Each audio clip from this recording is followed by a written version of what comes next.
What's up? We're like, yeah, we're doing black metal tonight. Blasting fucking black metal. No slow pokes.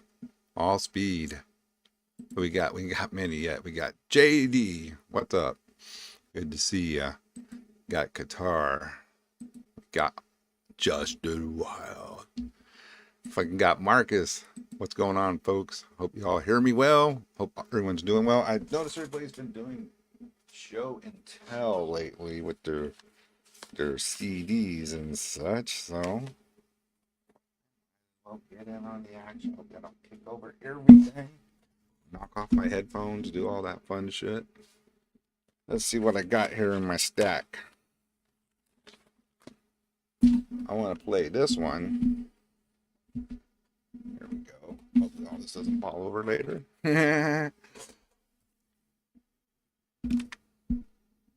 Remember this one, JD? Fuck yeah.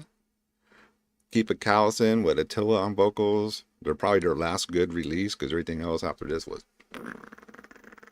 lame. But this Reclaim EP is awesome. And I'm going to play a song where they redo one of the songs from the first album. So check this out. Let me find the file for you guys. I have it over here. Keep Callison. I know I downloaded it earlier. Here we go. I just screwed myself and passed it up. Obliterator is the name of the jam. Yeah, dude. All the Attila haters can suck it. The song rips. And this is probably one of the best versions of the band. Check this out. Again, it's the Keep a Callison Reclaim EP. I'm gonna play Obliterator, Obliterator, fucking shit. Can't talk.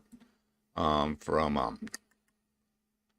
with Attila on vocals. Here we go. Fucking headbang. Francisco's gonna love all the music I'm jamming tonight.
fast is that? Rost on drums. I forgot about that. JD. Yeah, he was on drums. He was kind of it's a little Norwegian black metal super group at the time.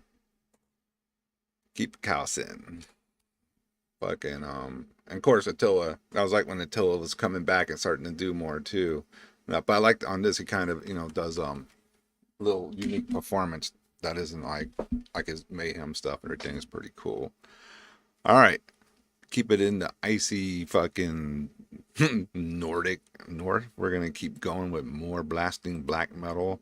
Here's a band a lot of people would I don't know, question their trueness and this and that. And I was like, well, your band doesn't sound as good as this, so I don't know what the fuck y'all were talking about back then. But this fucking album's fast, man.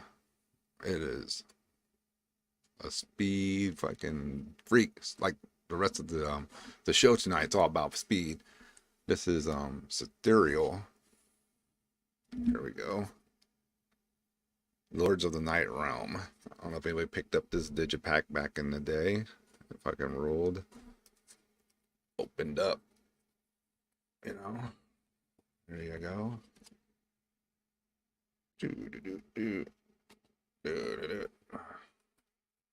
I'm not gonna show the damn booklet and all that, but this was pretty damn good. We're gonna play Shades Over the Universe. Check this out. More speed. Yeah.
Oh, hey Fraser, I got it on CD too.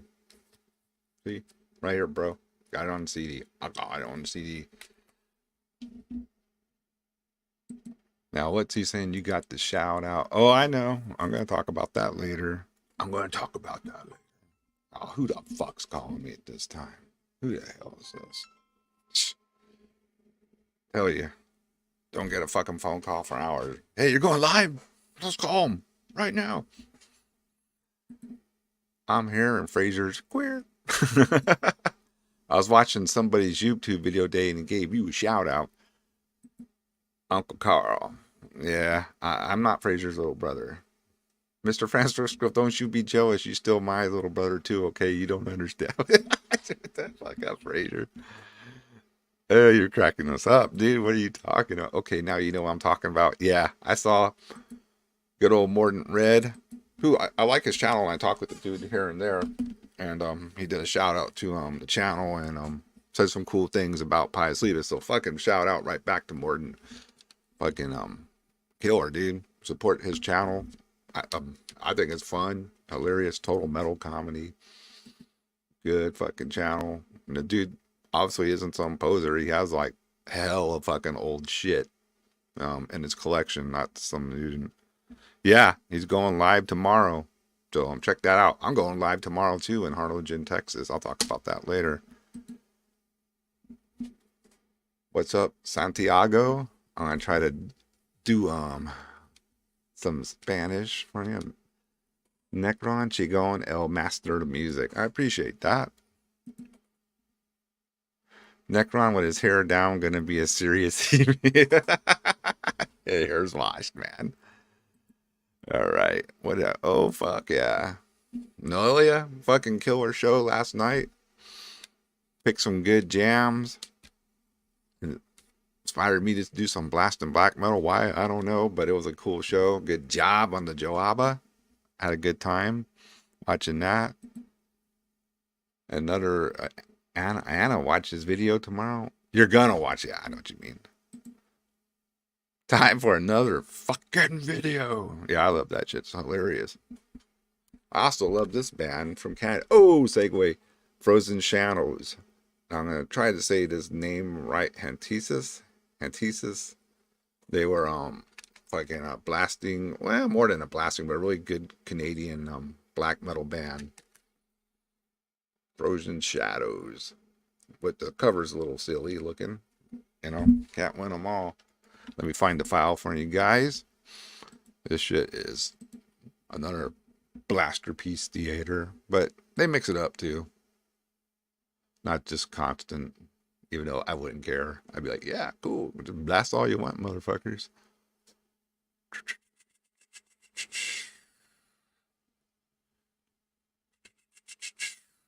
I'll find it eventually. Here we go. This one's Through Fields of Mercilessness.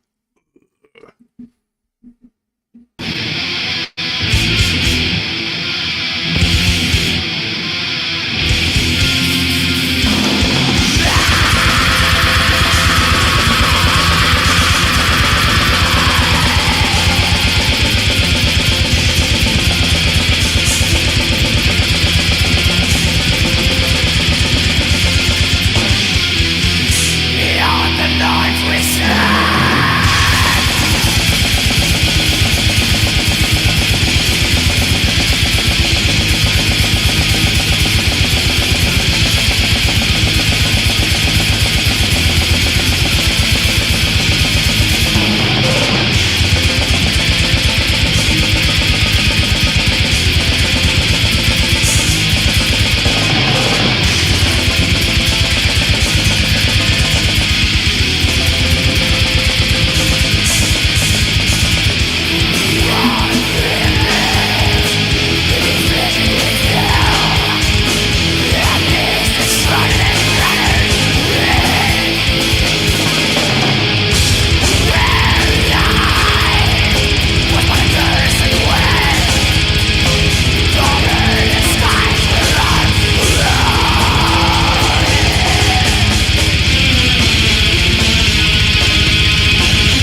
Fucking Frozen Shadows, Fraser from Canada. Fucking insane drummer. And yes, he was hired by Black Dahlia to tour with them. Or maybe enjoy. I don't know. I didn't fucking follow Black Dahlia. But yeah, I think he became like a gun for hire for bands for a while. But skill like that, I fucking get paid too. Fuck that. All right, let's see what Mike has to say to Daddy. Fraser, I like to place my flaccid pee-pee on the rim of the snare and blast as fast as I can and use hyper super visual focus on hitting the same spot of the snare to avoid destroying my wee-wee. Good call, Mike. Good call. Exhilarating and horrifying. Like a glory hole. I don't know. But I found this when I was digging through all my fucking shit looking for CDs, so I wouldn't be called a poser because I'm not showing everything I own. Check it out. November to Dismember, band access Friday night. Can you see the date? Look at all the bands that played. This fucking camera, I'm gonna buy a new one eventually. It doesn't show shit. This was in San Antonio in '99. Porn Spawn played with Danzig and Tramhain and SOD and all these other bands you can't see. I found my little laminated, little Rockstar laminate they would give you back then. Maybe I'll wear it tonight. What's up? I'm important. Anyway, who else we got in here? Fucking Teddy Tommy. What's up, bro? Good to see you. We got Brucifer, Kingdom of Nerves. What's up, dude? JD and Hexa. I got something to show Noelia. I went digging through the CDs. I found some cool stuff. You hear my cat? He wants more food, even though he's eating like 15 times a day. When I was 11, I thought Blink-182 and Alkaline Trio was the greatest thing ever. Yeah, I used to love Elvis. I'm a bald devil, but if you are a Sam Whitman from Creepshow 2, you already know this here is going to get me paid and laid. Hey, what's up, Kevin? Good to see you, man. We're that to the next show you play. I got all access in 1999, but don't look at that. This is just my all access pass here. All right. What should we play next? Oh, we'll play this one. Where did I put this one? Some more blasting. I believe this is a Norwegian band. Anybody remember these guys? Mord put out a couple of things, not too much. This is Beat the Hell. We're gonna what was this fucking CD called? Let's see here. Unholy Inquisition. And each song was like Opus 1, Opus 2. We're gonna listen to Opus 1, I believe. There's the back of it. Check it out. Cool logo though. Yeah, I'm not a nerd or anything. I just fucking store my CDs how I store them. Heard to you fucking go in the slot later till I jam them. All right, let me get this Mord queued up. I like when the bands actually use the band name in the title of the song. It makes it a lot easier looking them up for everyone. All right, some fucking Mord, Norwegian black metal. Yeah.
Fuck yeah. What's up, Ken?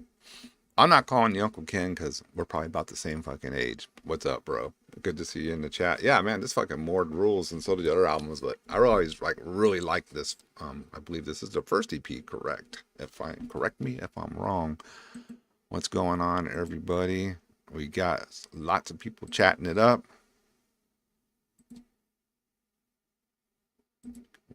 Too much to read there, Mike. Yeah, it's good produced stuff, but you know what? We're not gonna let all the Norskies have all the fun, because there was a good band from Florida that hardly anyone talks about that plays freezing fucking blasting black metal, and I think it's time they start getting their due, and that's Cult of Azazel. Anybody know Julian? Really cool fucking dude. This is their what is it? The devil, the world, the devil, and the flesh. I forget what the hell. I can't even see it, it's so dark in here. The world, the flesh, and the devil. I am correct. This is their album. They have quite a few, not like a shit ton of records, but pretty good amount. But this is, to me, one of their really good ones that stood out to me. And I'm gonna play a track called "As Temples Burned." They used to come to San Antonio to play the Sacrifice Fest all the time with Thornspawn and everyone. Met Julian. He's a really cool dude. He actually took over Arctic Music and put out the Hod Book of the Worm freaking album. Fucking, well, everybody would talk about it, no one ever did it, but fucking Julian said, I'll fucking do it, I'll put it out, and he did. Thanks a lot, Julian, because I didn't know how the fuck we were gonna get that thing out. Let me find it for you guys. It's in here somewhere. Here we go. As Temples Burned, Cult of Azazel. Ooh.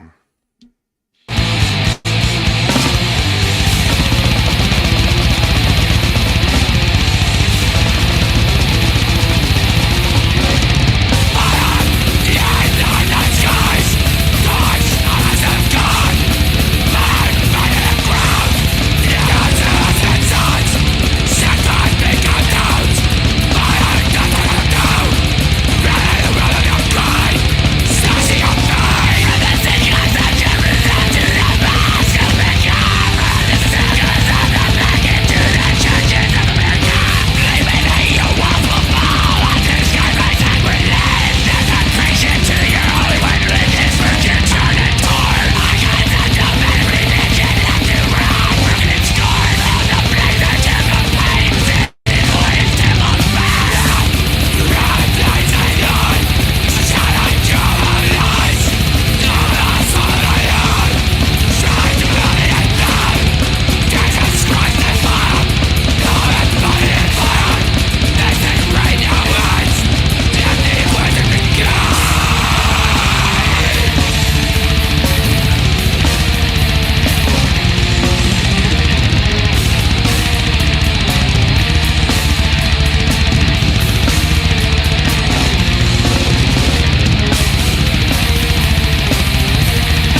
Fuck yeah. Cult of Azazel. Yeah, I remember I had that. I have that Order to Fly demo back in the CDs back there somewhere. Um when it was just Azazel. Remember that? They had to change the name because the other band. Is the LP Cult of Azazel or Azazel? Let me know. Because I got the CDR demo or whatever from Julian way back. Just play all US black metal tonight. I had a show not too long ago where I did that, but once I run out of all this blasting fucking shit, maybe we'll just transition the show to that. Usually just I start off with trying to stick to what I tried to announce it as, but it always changed it. Immortal. Oh shit. Super chat. If you're gonna super chat, keep it blasting black like Francisco did. Don't put the Goo Goo Dolls or something. Ruin the flow of the show. But before that, let's get to this. This band. No one really talks about them anymore. But I think, what is this one called? Shit, no, that's some fucking European. I think this band was from Belgium. Remember this band? Die Primordial. I'm sure, Ken, you remember this band. I'm going to play a track from this album. Let me get it on here for y'all. Thank you for the super chat, Francisco, and I will get to that.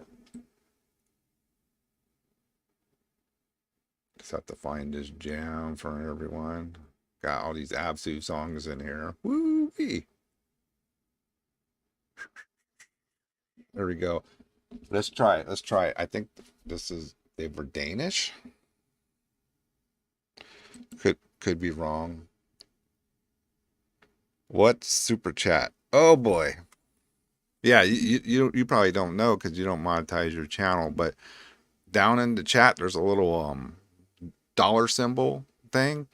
If you're hooked up to your phone and all your pay and all that, you can send a super chat, which is we call it like a tip, whatever, support tip, and send a song you want to hear, and I'll play it as long as it ain't lame. But I don't think you'll be requesting any lame shit. But all right, here we go. Av Anstrakums, not her. Yeah. Anyway, Die Primordial. Let's jam these guys out. See how it goes. Ugh.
slick hair from Francisco, and I screwed up, though. Let's cancel that. And I am back. Yeah, by Primordial. Go figure. Dude, thanks for fucking tuning in, Ken. Cool to see you in the chat, by the way.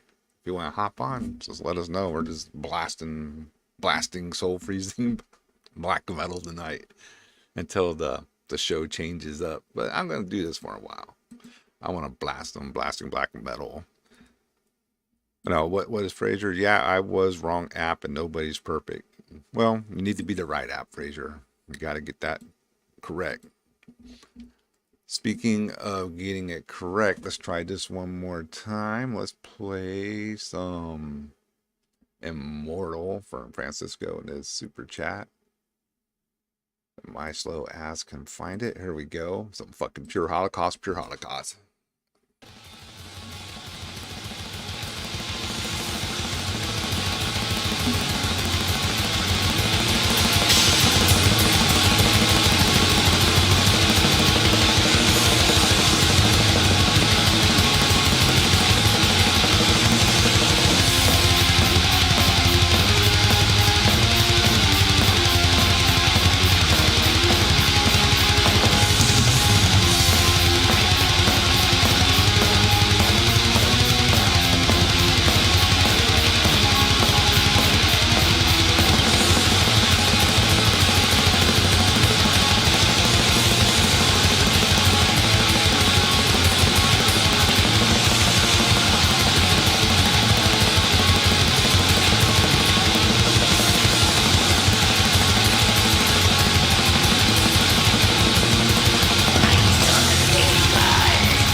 Yes.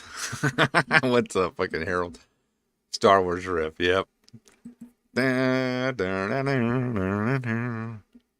Popeye's chicken.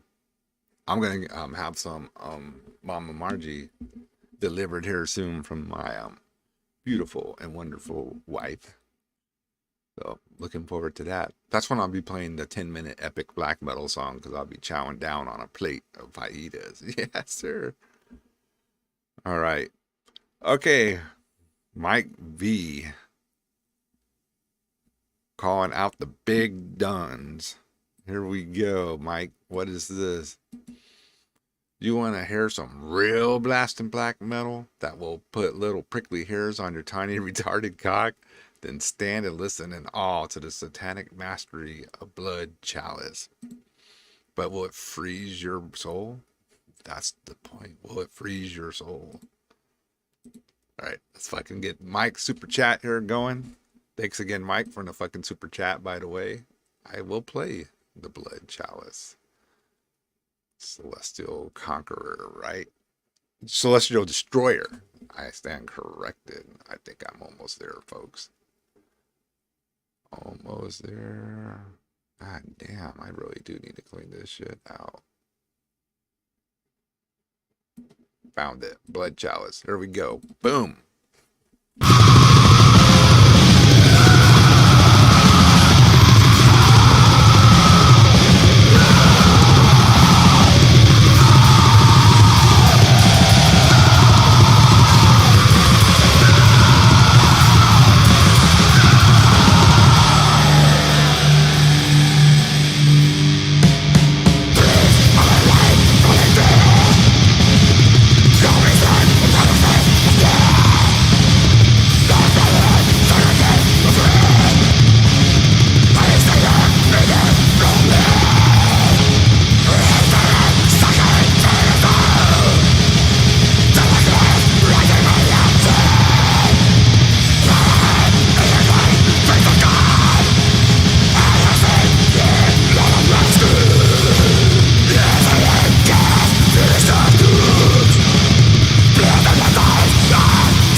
Well, damn.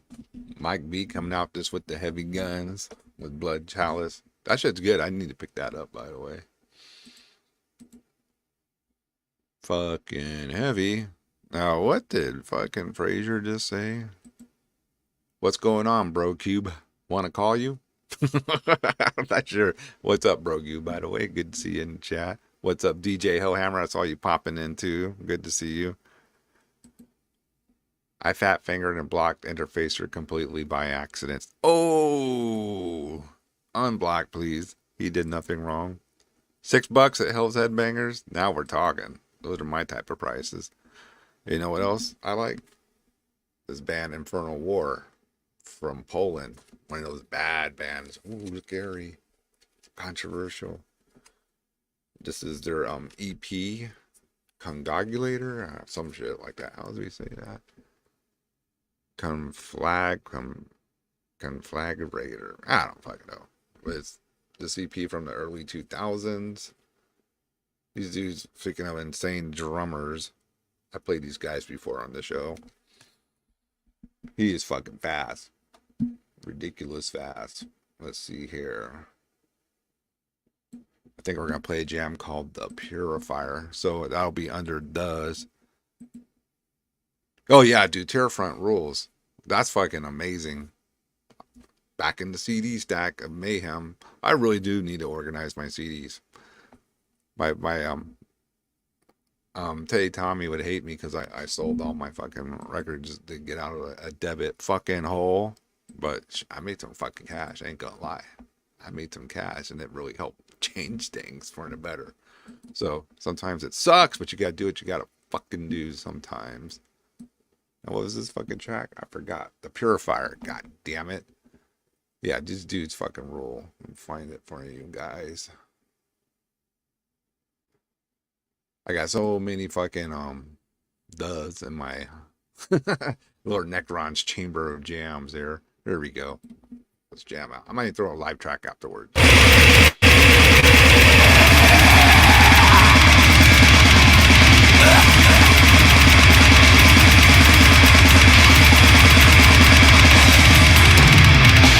Of sanity, harvester of dignity, destroyer of human flesh, sour of fear, a mirror of tragedy, I repent of wrath and death.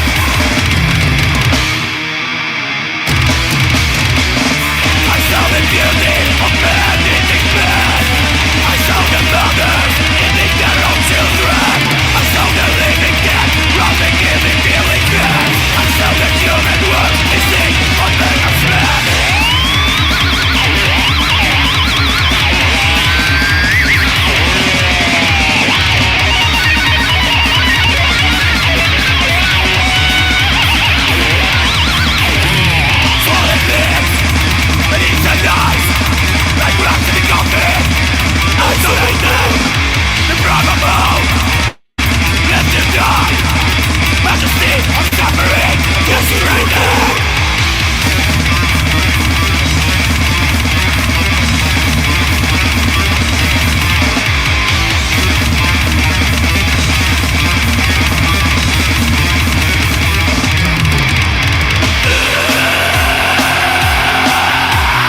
fucking golden everlasting. Rain is out of the sky. All these transfigurations. Majesty of life was war. Obvious navigations. There is no salvation for the world of worlds. Medieval final line of your mechanic show. We the abomination, sanctifying a foe. All to nothing, nothing is all.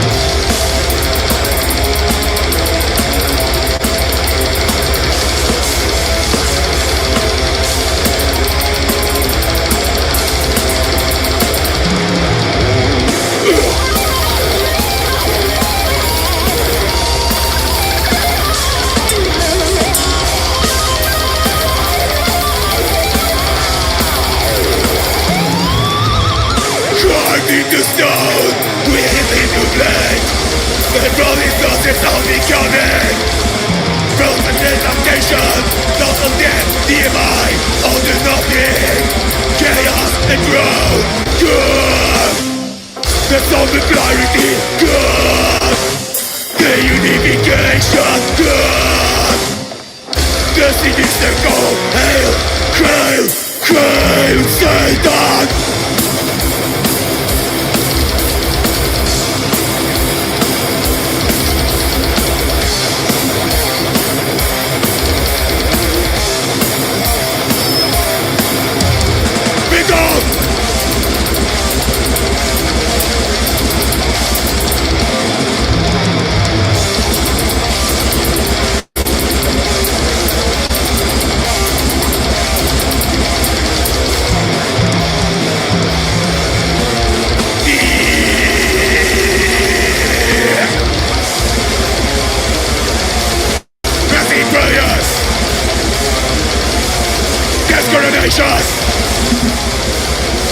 Sedition flames!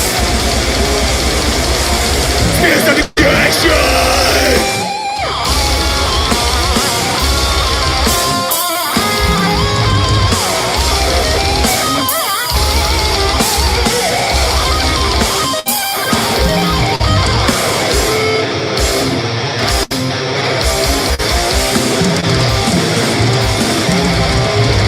The only light of my creation. Into the eyes of the storm. The world is peace. Only negation. Still the light in any form.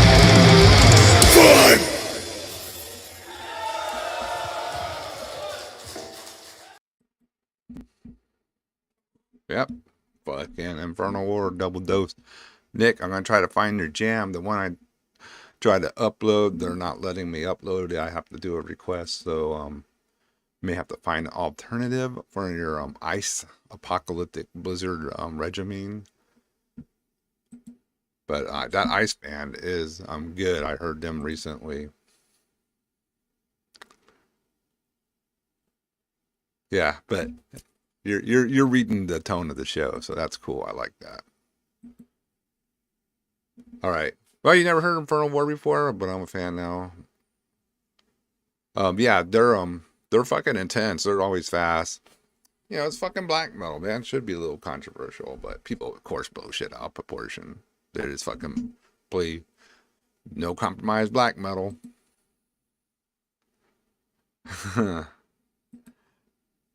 Okay, anything by them really? All right, I'll find something. We'll fucking get something in for you, bro. I hate when they do that. It sucks. But hey, let me find this fucking CD. Hopefully it's in this stack and not some other damn stack. It's in another stack, so we'll talk about it when I get back. Let me find it over here. Maybe you remember N Division 187, Nin Division 187. Anybody remember that band? Can you remember them? Old Necropolis band. Fucking fast as fuck. Nin Division 187. Check this shit out. Old release on Necropolis. Just super good black metal, no compromise. crushing stuff from the back in the 90s when mostly all the black metal releases were fucking awesome. Let me find it for you guys. Here you go. We're gonna play A View in the Black Mirror. The shit rules.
Yep.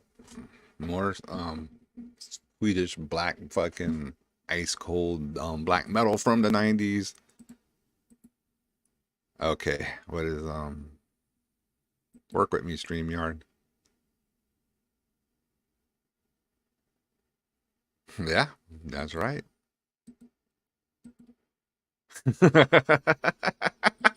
These drummers are out of control, man. All right, let's handle some of these super chats you guys been doing because I will we'll play it again. No, that's not what I want to do. All right, we're gonna Teddy Tommy. I hope you keep with this. No, I'm gonna play a song for Nick. Then we'll play yours. Let's play this band Ice, not the fucking Border Patrol Ice. So everybody relax. Astral, Frost, and Vocation. I got this one to fucking load. Keeping with the tone of the ice freezing black metal, I appreciate it. Here we go. Ice.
Yeah, whatever about the cover. It's a little silly, but hey, man, that was fucking pretty fucking good, man.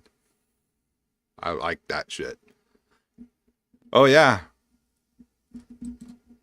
It's 70 degrees here. It feels like a pit compared to 100. I know. That's why we're doing the fucking freezing black metal show, Francisco. It's gotten so fucking cold for Texas standards. It's like not fucking 90. It's fantastic. I love it. Let's fucking break out the parkas, man. Hey, fucking Leanne, what's up, dude? How you doing, man? We're just blasting some freezing cold black metal and whatever else. Yeah, well, we tell you what, Ken. I mean, it's up to, we don't expect it, but if people want to do it, why not, man? It's all about metal and just playing people what they want to hear, and I appreciate the help. It pays for mine. Where are you at, Justin? You're in California. Yeah, we got a cold front. We're going to be in the 70s tomorrow when I have to drive down to my show. Okay, I got more. Fucking Mike V killing it with the super chats. But let me I'm gonna try to eat my food while we play some music here. So let's get through a couple more super chats. The Got Hammer, is that how you would say that? It's not Goat Hammer, it's Got Hammer. Desecration of Purity. Get this jam out for you. Find it for you guys. This one's probably gonna be brutal as fuck because it looks like that type of thing. Desecration. Here we go. Uh-oh. Get ready to cover your buttholes. It's gonna be a ripper. Just have that feeling.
Well, that was fucking heavy as fuck. Got Hammer. I still can't believe, where you in California? It's still like 100. Where you live by the desert out there? It's 48 here, and it feels great. Yeah, dude, this summer fucking sucked. Too fucking hot. 48 in Chicago area. Wow, fucking cool, dude. All right. All right. This is Teddy Tommy's request. He says, hold on. Ah! Meant to remove. He, Death March. I'm sorry, Teddy. Let me get back to your request up here so I can see it. Black Tower. I think this is going to be some traditional metal. Staying within the theme of the show, my friend. Okay, Death March. But hey, you paid, so I'll play. Fuck it. Death March, Death March. Find it over here soon, my damn.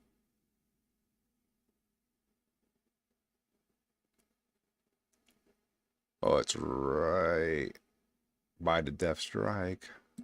Literally. Here we go.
was Teddy Tommy's. I don't like heavy metal like that, so I ain't gonna deny that. I thought it was all right. So I don't think I froze anybody's soul though. That I can count. The generic edgy logo tipped me off. This was some wimpy shit.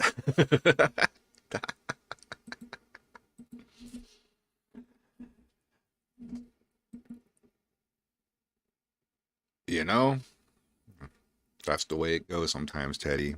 But I didn't hate it. Uh-oh. Shots fired. I'd rather hear Watain. I might just play some now. Carl, please send me an invite for a song or a second to play that Clandestine's Blades. Yeah, I'm not going to do too many guests tonight because I do have to wrap up earlier because I got to get up early and drive to Harlingen in the morning, which is like 4-5 hour drive from San Antonio, something like that. But we got to load and do all that, so it's not going to be a late night. But we can play some Clandestine Blades. Just put it in here. Sarcophagus. Yeah, I might play some really old Sarcophagus. No. All right, here we go. Yeah. What's up, dude? What's going on, people? I'm so happy to see you tomorrow, brother. I can't wait for you to get here, dude. It's gonna be fun, man. No fun in black metal, I know, but it's no gonna be fun, a good no time. mosh. Yeah, we're gonna have a horrible time. It's gonna suck so perfectly bad. It's gonna Y'all suck. better not be too evil again. The last time, for all y'all don't know, they played so evil that the power just couldn't handle it. Pew! Fucking power outage. What, 2.5 songs, 3.5 songs? What was it? Yeah, man. Everybody was like, yeah. We were just getting started. Yeah, fucking. Here we go. There it is. Half these Yeah, that's bands. not even the latest flyer, too. I know. Black Jackal's gone. What is the? That's it. What is And Necrovision's taking over. They're from Laredo. They're like these young kids who play, I would say, like fun death metal. Yeah. Yeah, Good it's times. not modern. It's good times death metal, if that makes any sense. Gotcha. I would say like a really good tight thrash band that plays death metal. It's good. They're a fun band. The singer's really good. He's got good presence and sick voice. And Cool. it's not you know, it's none of that shit.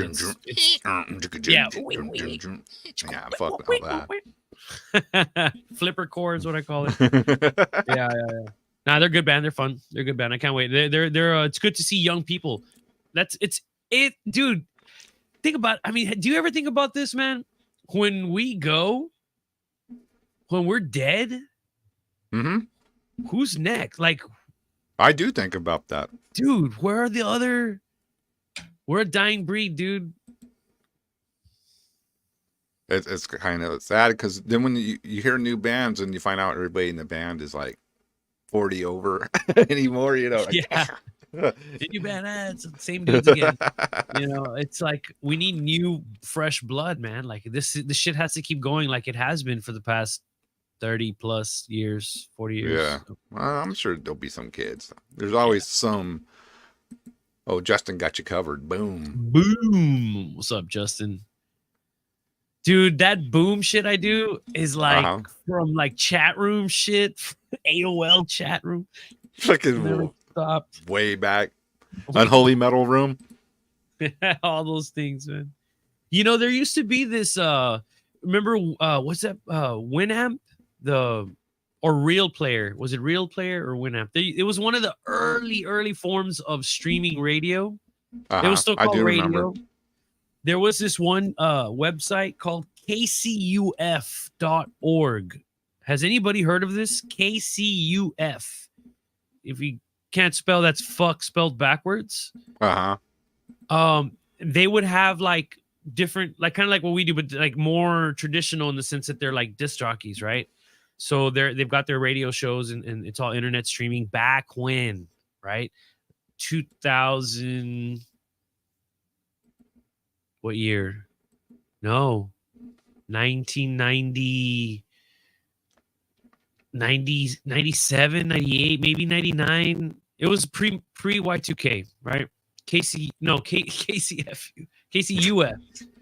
It was called K because it was spelled fuck backwards. Like it was a thing. Yeah. And they had like a DJ Goat something and for the black metal section, whatever. Um, I kind of do remember something like that, man. that shit was cool, man. I learned about some cool. I learned about Naglfar. Remember Naglfar? Yep. I remember Naglfar. Yeah, Yep. KCUF. That's it. Yeah, yeah. I learned about them and some other wicked bands off that shit. That's old school, man.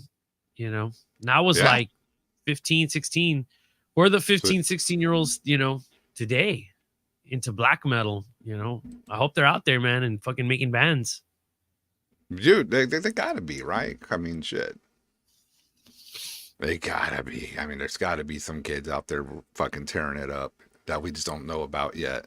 Yeah, that's true, right? I want to see that next band, that fucking next new fresh blood of Yep. blasting black metal. Hey, I'm gonna in between songs, I'm gonna be fucking over here warming up. It's like a two birds in Good. one stone. I'll be working on my blast beat and shit. We do gotta knock out a couple of super chats before jams before I freaking forget, man. So Hey, y'all, get your shit straight, guys. You're gonna stream tonight. Preferably some fucking blasting black metal. Let's go. I Feed think the we show, got feed some the show. silly jokes coming through from Mike V, Impelled Northern Moon Forest. Yeah, yeah. That first stream, the masterpiece that is known as Two Girls, One Cup. And Pain Olympics, that was the other one. Extreme Pain Olympics or some shit. All right, Winamp version 5.6. That's funny. I'm gonna jam this jam and Porter and guys, you got me downloading shit. I'm trying to fucking eat my little taco plate on the side. I just can't do it, but I'm gonna figure it out. Impelled Northern Moon Forest. There we go with Nocturnal Quadrant. This looks like a good one from Mike V. There we go. Fuck me over.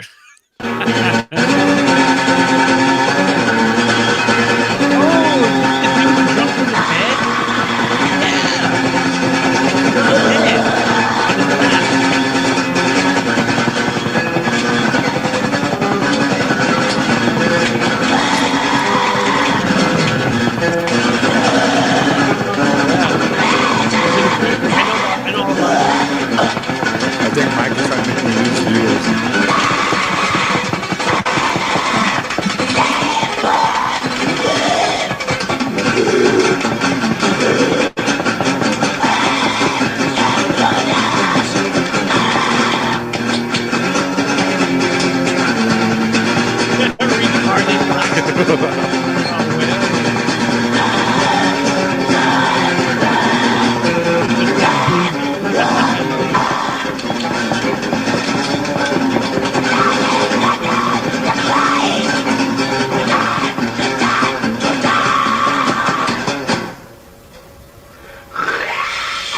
Better than some other bands, I'm not gonna lie. It's bad, right? When the joke is better than serious.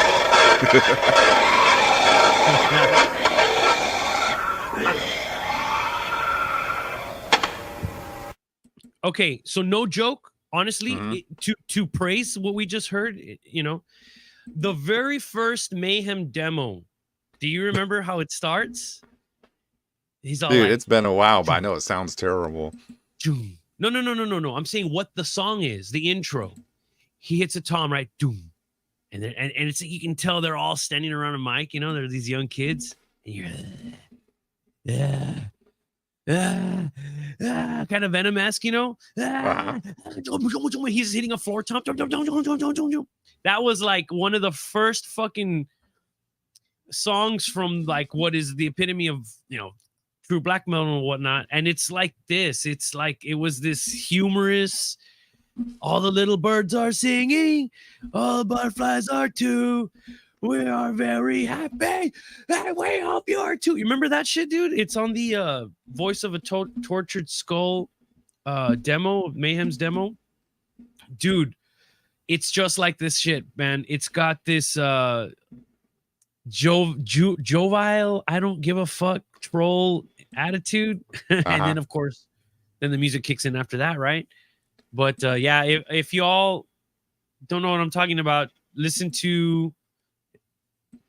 Is it the Pure Fucking Armageddon demo? Yeah. Yeah. I actually came across my CD of that earlier. Hasn't been played in fucking years. Did you play this fucking thing? Yes. I do have that. I saw it earlier. Voice of a tortured skull intro. Anyways, yeah, man, that's like exactly what these troll dudes did in their own way. And you know, of course, they're not trying to like be serious and pay an homage to this, but they accidentally did. So jokes Yeah. on them. In a way, they kind of got owned by Mayhem, trying to own Mayhem.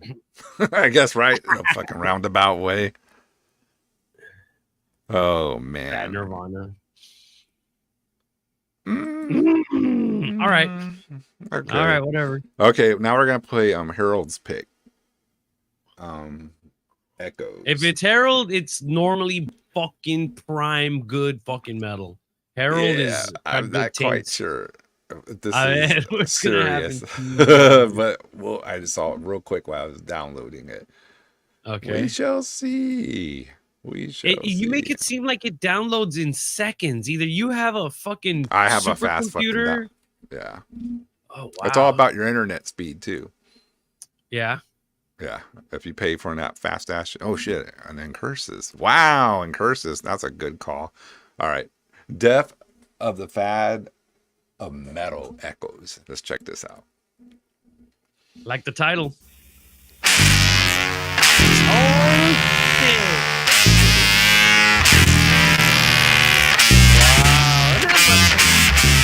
I remember this.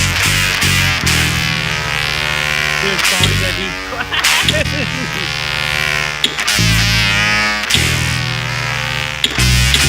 This is good, actually.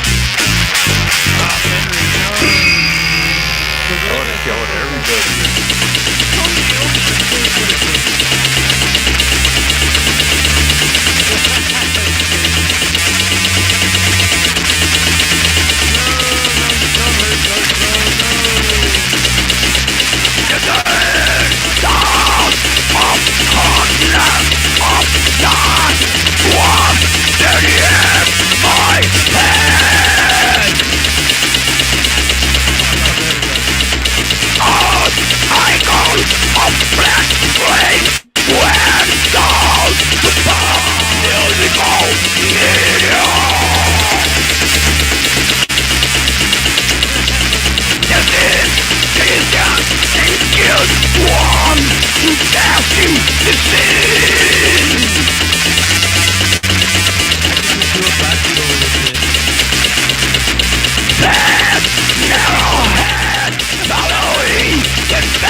He's got caca on his face.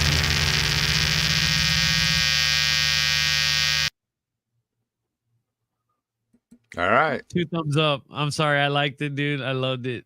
I hope they don't kick my door open. We're next, JD.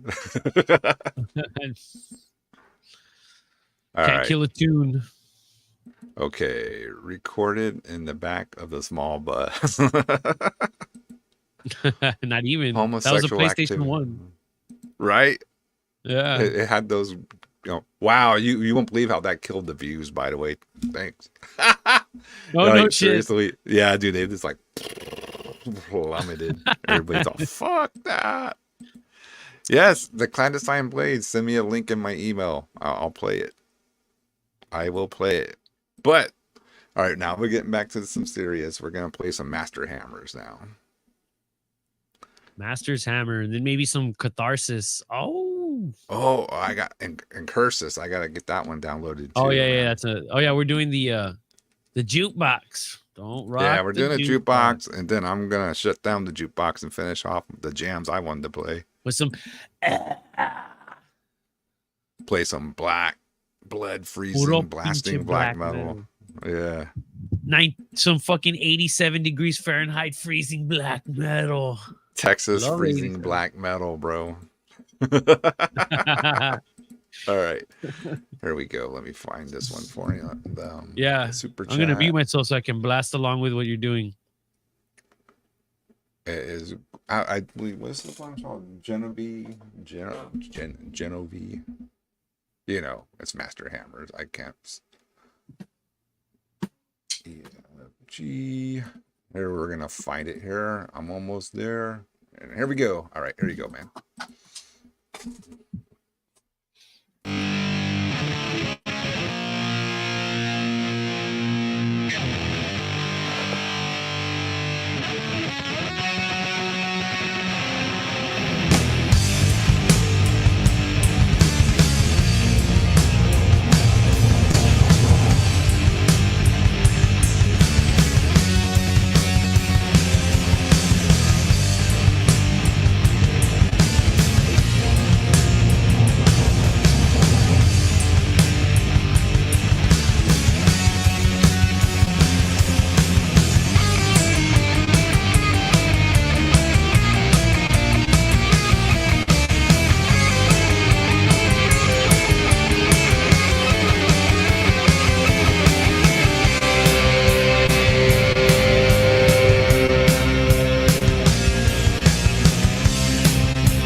All right.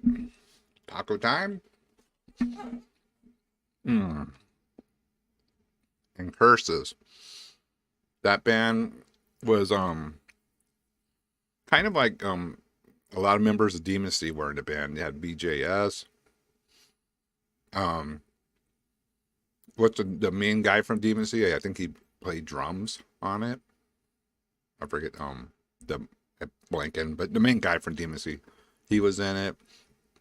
I think the band disbanded when after the singer like offed themselves. So the band put out one more release that was already recorded and disbanded after that. But yeah, I played a show with them. They came to San Antonio for one of the Sacrifices. So we had them and Demon Sea, since they shared members, played a show. And they were fucking, that's some intense black metal.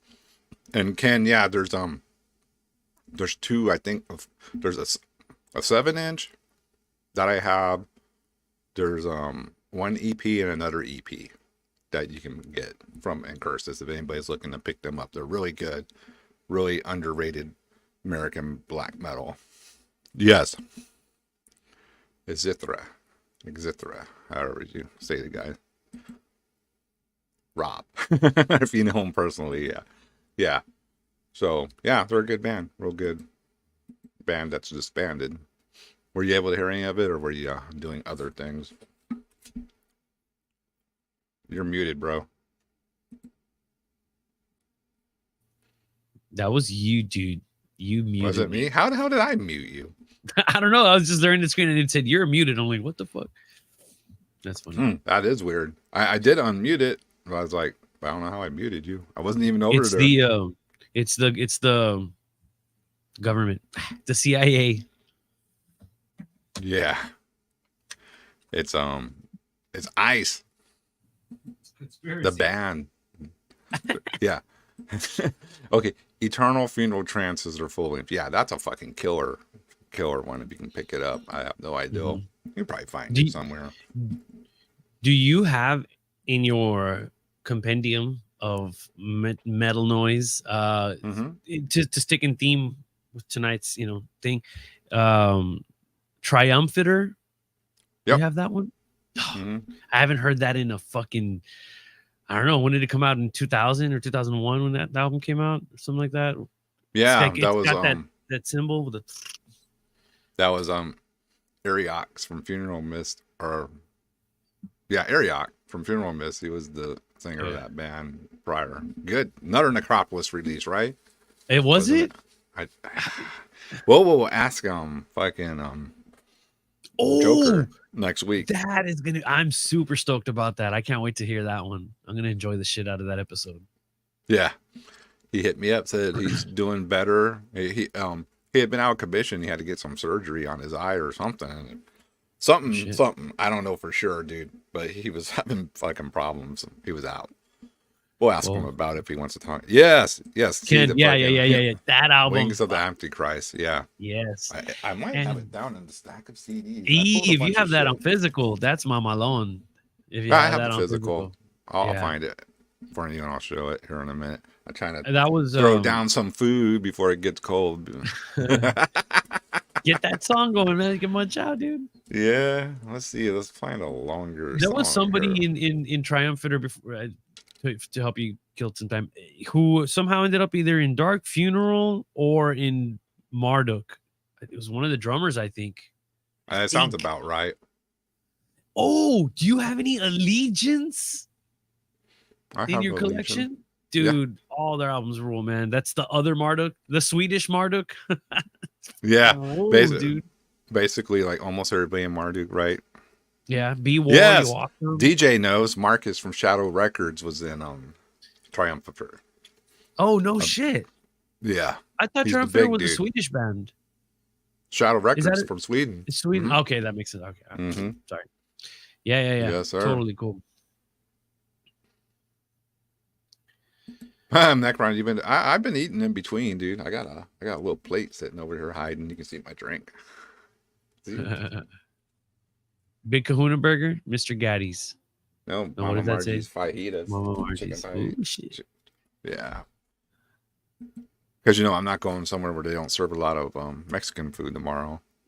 Yes, Ken. Frederick Anderson in Allegiance. Yeah, he Mhm. was a drummer. Yeah, and Marduk. And B. War, the Frederick. bass player.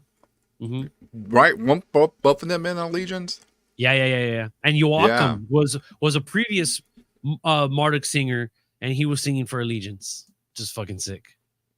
He was Crazy. singing on the everything before Heaven Shall Burn when Legion finally joined. Oh my god, I wish I could talk about Marduk all night long. Oh, what a golden Well, era. we'll talk about plenty of Swedish black metal next week. Well, I Sick. mean, we can too, since this is the, speaking of got 'em all. Swedish black. Let me Oh, I don't have my them all. taco down. I'm Just a little missing snack. like Panzer Division Marduk and the one right after that. Those What? 2 CDs. Yeah, dude, that's because I was like, that'll be available forever. I'll just pick that up later and I'll get this This more one right obscure. here? I'm like, you fucking that's got Fist fucking God's Planet. That's got Christ Raping Black Metal, Yeah, right? it's all those, the right? Fuck, blasters. yeah. Death from above. Na, na, na, na. Mm. Attack. Baptism by fire. Baptism by fire, dude. Let's just go ahead and rip it off. Since y'all get ready to cover your butts again, because this one's gonna my butt out of this. blast. We're gonna blast your ass. Here we go. Classic Marty. Aye. This is You original do it? press too, by the way, not no reason. Of course, it's not the Yeah. regain, which is done by Nah. Morgan, anyways. That's okay. Morgan's good. He's the Well, guitarist. yeah. Fuck He it. had to do what he had to do, to. Yeah.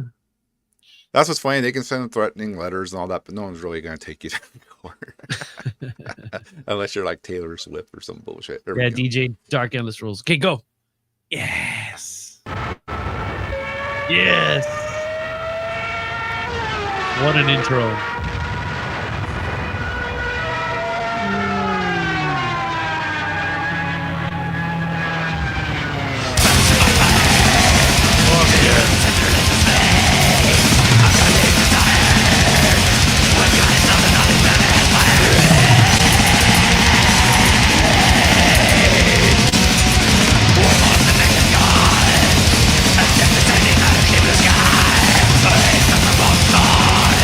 Keep the fire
Yes, dude. Look at this shit. Look at this shit. Look at all Like these your Marduk Marduk CDs. collection. Yeah, dark and they're in order, alphabetical, like by release, kind of. I'm such a Yeah. terrible collector. All my Dude. shit. I have to go through every CD to find my CDs. I don't put them in order. They're kind of in order, but then some parts got fucking lost. Check this out. See this gap right here? Oh, there it is. Yeah, the Triumphator. See this gap right here? This gap belongs to Panzer Division Marduk. That's the one I need right there. You got to get that. I was always like, oh, I'll just get it later. You know, it's fucking not Well, let that me easy see to what- find. Whoa, shit. Necropolis. Yeah, Necropolis put it It out. is, right? Very cool. Okay. Hey, you better So talk about that too, dog. Oh, yeah, we're going to get on to Necropolis next week, dude. gonna That's rule. so sick, dude. That's so sick. Yeah, dude, I like this. that era of fucking Marduk's pretty much. Do you own this? Have you indulged in this? The live album? Mm-hmm. It's a double disc. Yep. Double disco, and it's got the fucking old school like Yeah, the flips the open. videos. No, but it's got Mhm. like those old videos on it, or fucking. Look at a fucking buttons don't DJ work. being cool. If You I see what don't he's have saying? it, I'll buy one. If I don't have it, I know. Oh, you'll buy me one? Oh, crazy! You Yeah. you wildin', you wildin'. You wildin'. Oh, well, shit. Let me see if I can find some Triumphator to play.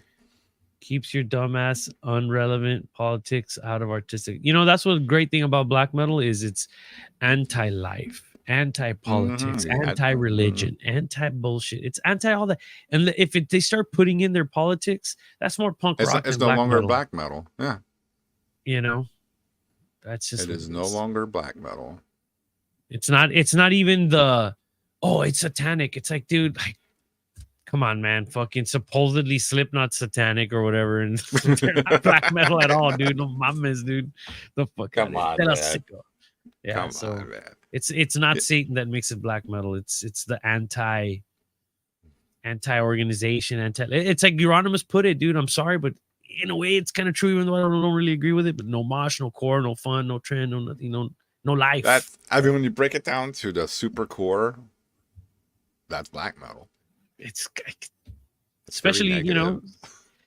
Yeah. and first wave is a little bit that way, but because it's a kind of like a celebration of living and a severance of you in society. It's you separating yourself from the church, you separating yourself from society. You know, Venom, you know, they sang songs about partying and shit, and, you know, die hard, you know, just fucking being a total badass, and who cares, you know what I mean? That's black metal. You know, that's kind of also black metal. No mames, güey. Yes, sabrás. Good Harold. Hell yeah. No, but yeah, people. Yeah, there's too many people fucking got their fingers in black metal now. It's a bunch of fucking stupidity. Trends. I mean, they're trendy. Yeah, it's like I'm doing fucking artistic, you know, post black metal fucking water painting black metal. Like, I don't know why I said water painting. It's But yeah, the artsy thing, you know, and I'm kind of conflicted though, because then like you have people like Frost, who's totally an artsy fartsy dude in black metal, but it's like, Did you see that picture of Frost and Nocturnal Culto and Satira recently? no, Like they're jamming out again or something. I don't know what's up. They look like dudes that work at the fucking what can I normal say? vatos. Like on the rig off the coast of Norway or something. The I get oil you. rig. Yeah, And yeah. I was like, wow, that's them, huh? Yeah, Cool. But all three of them hanging out, so I don't know what that's about. Like if they're gonna do a Nemesis fucking type thing again or something. Who knows? You know. Separate Yeah. yourself from society all you want, but no one is worse than you for not liking you. I mean, true, right? You can't escape yourself. And that self-loathing, depressive black metal also rules. Even though To a it's like, certain extent, I'm not a big suicidal black metal. some of it's fucking- good. Yeah. You know which is the best kind? The kind that just copies Burzum anyways. You know what I mean? It's like, Yeah. this is cool. Because it Yeah, sounds like badass riffs, man. What the fuck? that's true. Or let me find a It was fucking Triumphator proud of this. jam. Yeah. I haven't heard that in forever. Yeah, you got to raid my fucking CD collection. You'll probably go crazy. Hell no, man. I'm gonna have a panic attack and they're all fucking tirados on the floor and shit. They're all mixed and no, dude. I want I can't find anything. But you know what? I wouldn't be surprised if I would just stumble upon something epic. You got a good collection. There we go. Speaking of Satan, this one's called The Triumph of Satan. Yes.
There you go.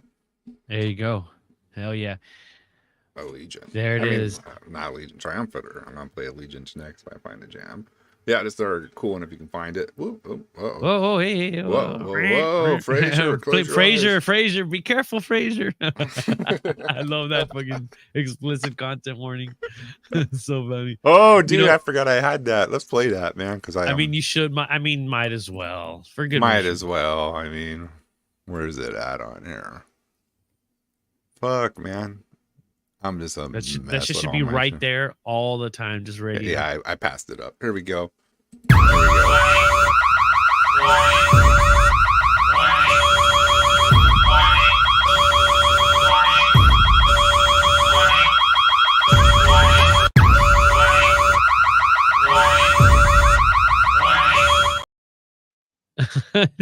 Dude, the fucking when the lady just wham blasted out of the fucking. That's perfect, dude. That's perfect. You know, back to Triumphator. Mhm.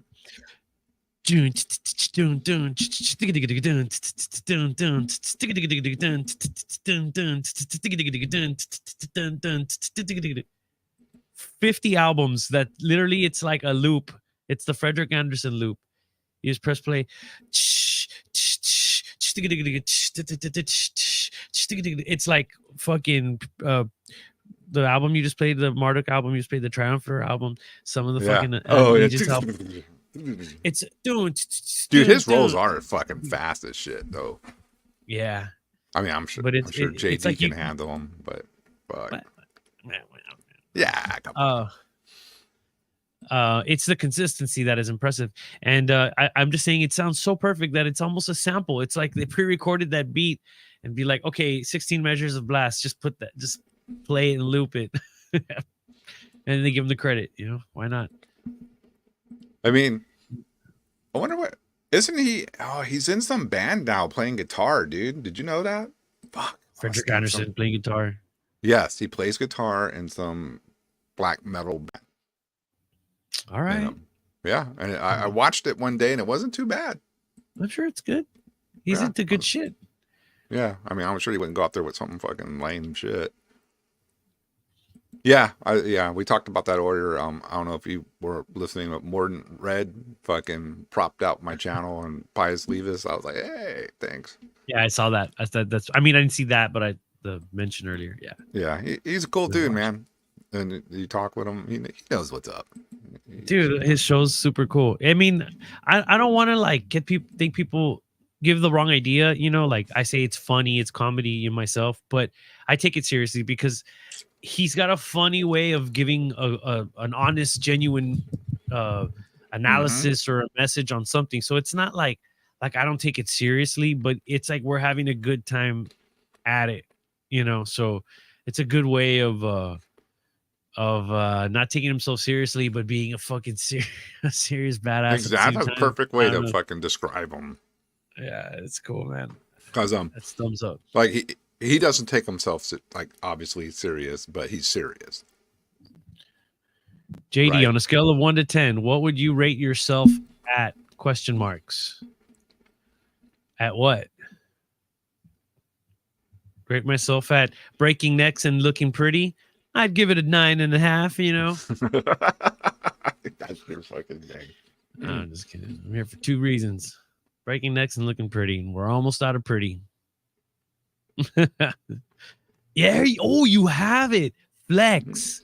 That's a flex, dude. I got this one and the second one, but I don't get the second one out. But right, dude. Glorious albums. There's like 3 maybe or 4. They all rule. And the first one in most bands they say is the best. Irlos? Viking blasting black metal, right? Yeah. And you know what? It's not what I. It's black metal or whatever. It's black metal. When I hear Viking, I think like other styles of music, but not them. That's just too heavy. It's not melodic. Look at I guess it kind of is, but Irlo? Very cool. Was that a Taz quote? What, like Taz hate water? What do you mean? Taz the wrestler? I don't know. No. Equimanthorn. I do have Equimanthorn in the chamber, dude. Tough ass band. The song or the band? I'm pretty sure Harold's talking about the song. Equimanthorn. There you go. Was that a Taz quote? LOL. I don't know. Don't know, dog. Vikings and black metal are for me desperate entities.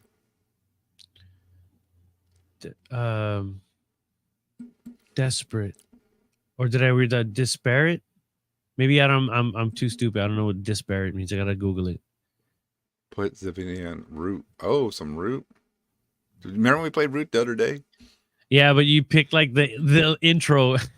I like the intro the best. Dude. It's good, but I mean, you expect to hear like it sounds like Attila, and then no one got to hear it. Yeah. I don't think well, any of these. Maybe 5 of the 30 people know Root in the chat room. Yep. I wanted people to go like, "Is that Attila?" Which Attila fucking rules. I don't give a fuck. Uh-oh. That'll get the chat lit up. Roots, bloody roots. Nah. Dude, we haven't recovered from playing Echoes. Everybody tuned out. That's hilarious. Whoppity womp JD womp. as a drummer from 1 to 10. You know, it depends, dude. Because I mean, there's not one flavor of drumming. You know. Well, So is he asking to rate yourself as a drummer? Yeah. That's I mean, weird I'm not. to do. Come on. It's weird to do, but I what I could do is tell you what I'm comfortable at. Now, whether Okay. someone else would appreciate it, that's their thing. You can't force anybody to like or not like whatever. I would say at anything from fast, not hyper speed. I'm working on that. I'm trying hyper speed. And like for a long time, I love that shit, but I just can't do that. But I'm working on it. I'm bulldozing my way through it. And I kind of have to for these PLF things. Oh, There's a shit, PLF yeah. set I got to play. Yeah, that's I've been working on blast beating a lot. And I'm telling you what, dude, Brian Fajardo is one of the best fucking drummers ever, dude. It's a damn shame. He was one of the best, dude. But anyways, I would say, you know, I've got a little bit of sabor. I can play a little bit of Latin drums. I can play disco. I can play fucking hip hop. I can play everything, bro. So what else is there to play, you know? Oh yeah, polka. I can play polka. Right? I was playing Reggaeton. along to Randy Rhoads today. Yeah. The rhythm section. Yow. The CD. Oh yeah, man. I was playing fucking Flo Monnier or whatever. Yeah, the CD. Let's play some Allegiance, dude. Some shit in fucking Swedish. Here we go.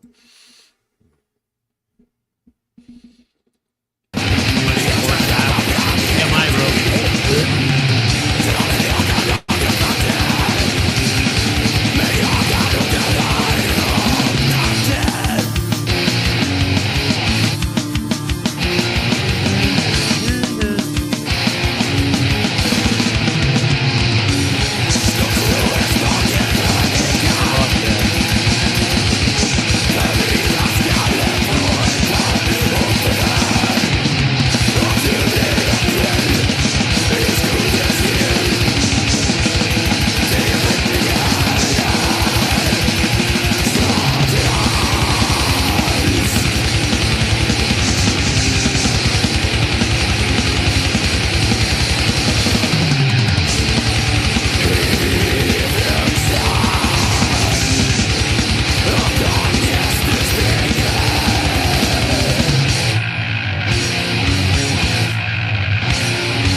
That's very Martin.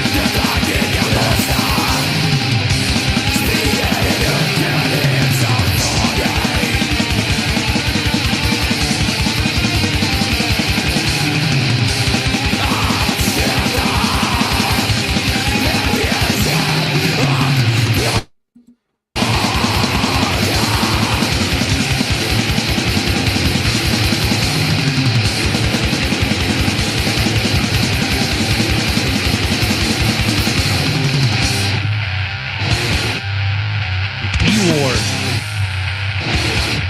That bass tone. Yeah, dude.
Hell yeah. Yeah. Fuck. I haven't heard that in a long time, by the way, too. There's a There it is. The first album. The Legion. second and third and fourth are better than that one, but that one's still sick. I Are happen they? to like the second and third one better. Yeah. I think They're I a got little the less. I'm sorry? no, I got the second one. I do not have the third one. Yeah. I can't pronounce any of those album titles, but they that's will. total fucking worse, man. Hey, so here's like a 7 ways to Kevin Bacon or whatever the fuck they call that. Some other firm. Which is no, that? that's a Oh. Gaddis. No, that's a different one. Yeah, never mind. I was gonna say here's like a 7 ways to Kevin Bacon concerning what we just heard. So that album, I'm looking here at the time when it was recorded. I think it said 94. Looking here on the interwebs. Yeah, 96. Demo was in 94. That makes sense. When was, and I might as well just Google it now, Marduk released the album, and this is gonna fill in a blank. Check it out. What album? Marduk released Heaven Shall Burn in 96. Of course. Yeah. Of course. And look, 95. Perfect. Between 94, 95, 96. Okay, here's my guesstimation as to how this all happened. Check it out. So, Unisound, right? Unisound is Dan Swano and all those guys. Well, all those guys that Dan Swano worked with, and this I learned from talking with Benny Larson, right, who was in Dan Swano's bands, the drummer for Ophthalmia, the drummer for Edge of Sanity, the drummer for yes. Terror, that guy, right? Yeah. Okay, Yeah. check this out. All those dudes are from the same town in Sweden. And another guy who's from that same town is Legion, right? What's his name? Eric. They call him Gire. That's his street nickname, Gire. Little secret. Anyways, so Legion is from the same town that Benny Larson's from. And I got to double check, but it hooked up with Benny Larson way in the beginning of Ophthalmia. So I think even it was from the same area of Sweden. And check this out. So through Benny Larson jamming with it, he got Legion into Ophthalmia, and all of these dudes were all recording with Dan Swano. So like Dan Swano was kind of like where everybody in that town and in the area was recording, because his studio was kind of like one of the better ones in their area. So you start to see like the timing and where these guys lived and when these bands started forming. It's kind of neat. So then in that time when Ophthalmia happened, around that time, like he only did that one album, and then he left and joined Marduk. But Frederick was in Marduk one album before Legion joined. So first Frederick joined, and an album later Legion joined, and it's perfect. It all like shows itself in like the timeline of these recordings, right? And Yeah, in makes the center sense. of it all, in the center of it all is Dan Swano, because he's recording all these dudes, and they're meeting up, and they're starting to like switch out members and do shit, Intersect him. through his probably studio and him. And yeah. Exactly, because they're from the same town. Like these dudes live in the same area, and it's like, yeah, of course. Well, the interesting thing about it is when you come to learn about it, being a fan since fucking the 90s, you know, and oh, this guy's cool, oh, that dude's cool, and it's like, dude, this little fucking town of like 5,000 people has like the majority of some of the fucking best historical black metal musicians. I don't know. It's like, it's in Sweden. It's sick, dude. It's sick the way that shit happens, man. So yeah, Gory Sound. That's right. Yeah, Gory Sound. I learned that from Francisco. But anyways, yeah, that's super sick to me, dude. I love that shit. That shit makes me like really excited getting into the rabbit hole and finding out like Peter Totgren's kind of the same thing, right? Yeah, he did the same thing with his studio. He was right in between. And I guess like Will Rod's saying, and way before then, Cortone's dad did the same thing, probably with his studio. Oh, how so? I'm curious. Or you didn't know? Cortone's dad was recording, right? He was recording their stuff. What other members? Sunlight Studio. Well, he did a lot for the Swedish scene, like that. What was that? The Nordic metal comp, the first one way back with Bathory and all that. Oh, He was okay. like, he's instrumental to a lot of that. Getting Black Mark and all that, and getting like, well, we talked about like the Oz fire in the brain. That's supposedly Cortone's arm holding the skull with the spikes and all that. Oh So shit. like way back, early Oh, 80s to yeah. mid, he was people probably come into his studio. Sunlight, was it Sunlight or what was his? No, that was Dan Swano, right? Sunlight Studios. I get them all mixed up. I think that's the more recent thing he's doing now. Or Uh, I get them all. But Cortone's dad had his recording studio too. I get them all mixed up. that shit's interesting, dude. Because then it all makes more sense. I never heard that version of the Secrets of the Black Arts that Dan Swano did. He remixed it, or No, he worked on the original, but he remastered it again. And he was talking about that album and Somber Lane or Storm. He did it for Dissection also, some shit like that. Yeah, because I thought they went with the Peter Tatrin and just started all over again. Oh, well, maybe I could be confusing the Dissection one, because I know for sure, and there's even like notes and shit that he released. Yeah, with more information on all that behind the scenes shit. What?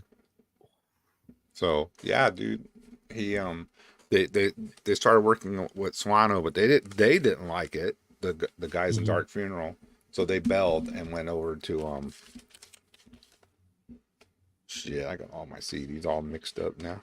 That, you know who else did that is They went with Peter Tatrin. It recorded the first Off the Lamia with Dan Swano, but then eventually moved over to Peter Tortugas, and with Peter Totgren, that's where all the other bands came out of. So War came out. That's exactly what happened, Cal. Well, DJ Hellhammer, that's something you can give me a burn of. That version of the Secrets of the Black Arts, the Swano version. I'm sure it's on YouTube too, but I want a fucking copy. Peter Totgren has a certain guitar tone also, so I bet you it sounds. You probably hear the riff a little bit like more.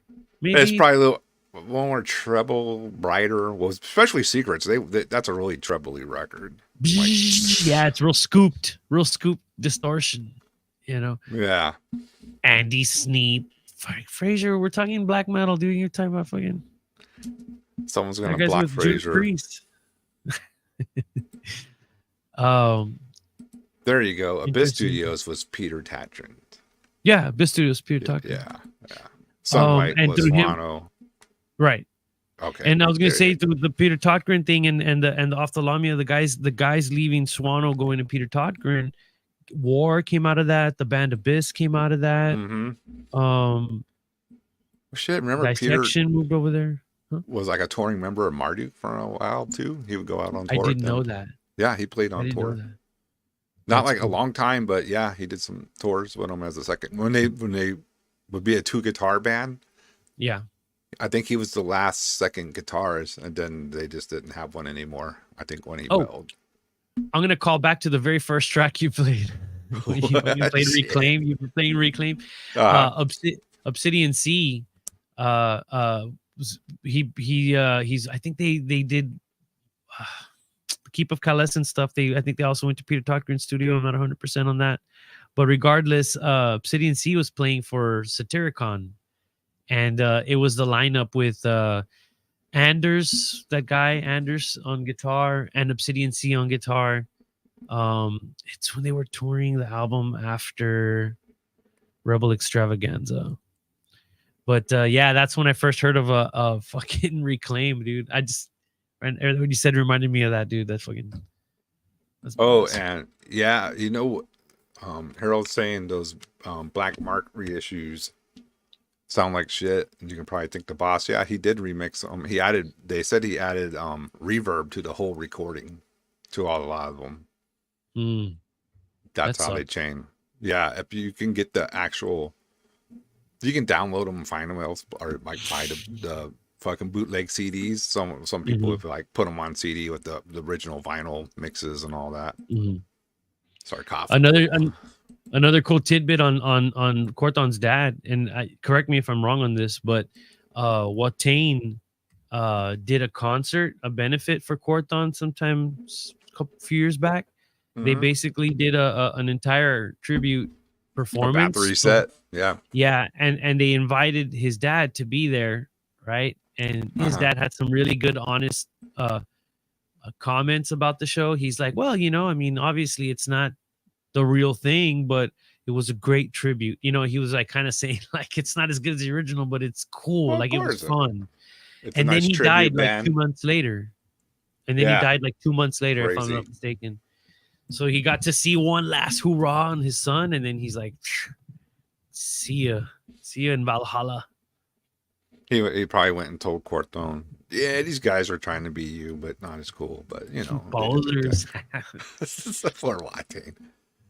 Poor Watain, my ass. Those dudes fucking do great. They're, Yeah, man. Noelia has living been it. giving me some more perspective on them too. Kind of appreciate them a little bit better. But I've only heard some. Go ahead. No, I haven't heard everything. I've only heard stuff that was like very, it was very extra medium black metal, But she's Well, like, no, you got to hear this other stuff, and it's like, wait. The later you get, the more controlled it gets. But the first two,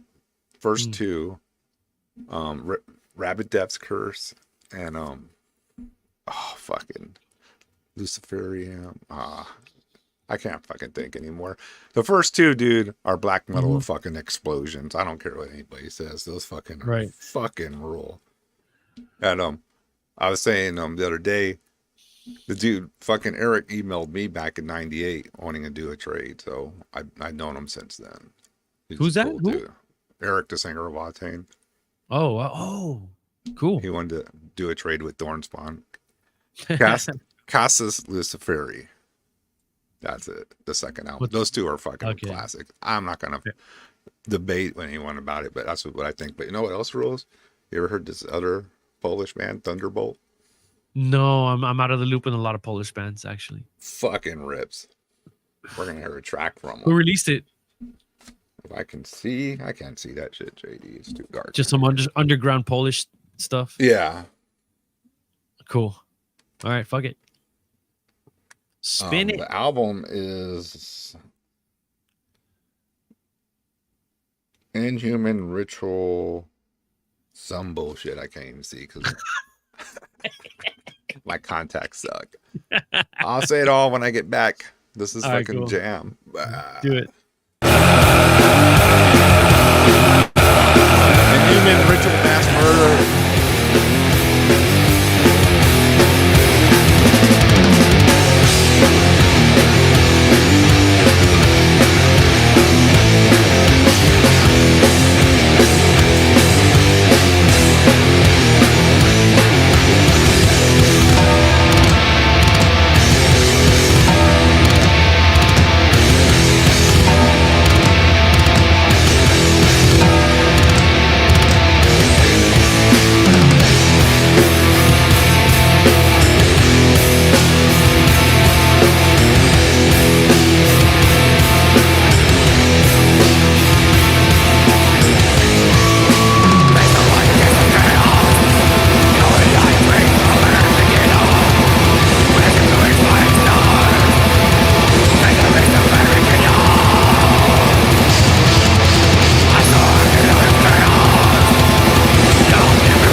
Yeah, that's first That's album, good, man. Attain. Yeah, that's a totally different beast than what's going on nowadays.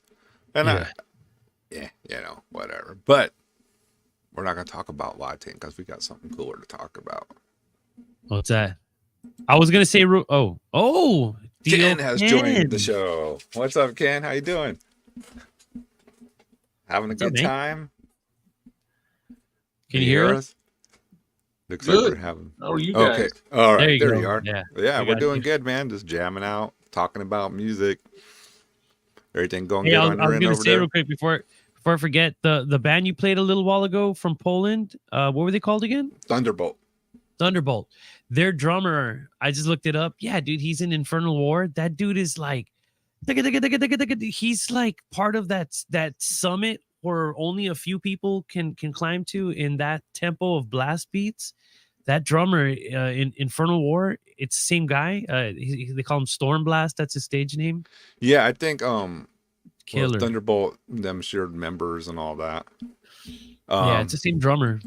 Fantastic drummer, so fast and awkward. Which is like, it's not that it's awkward because it's wrong. It's awkward because it's rare to see someone physically move that fast. So he does this like this little like tucked arm shuffle thing with his left hand on the snare. He's like, so sick, dude. There's videos of him playing live, man. Just Google him and YouTube him. It's fantastic. I don't So how know, you doing, Ken. Uncle Ken? Have you met JD, Uncle Ken? Once, I'm not maybe. gonna call you Uncle Ken. We're the same age. I don't know if you met JD before.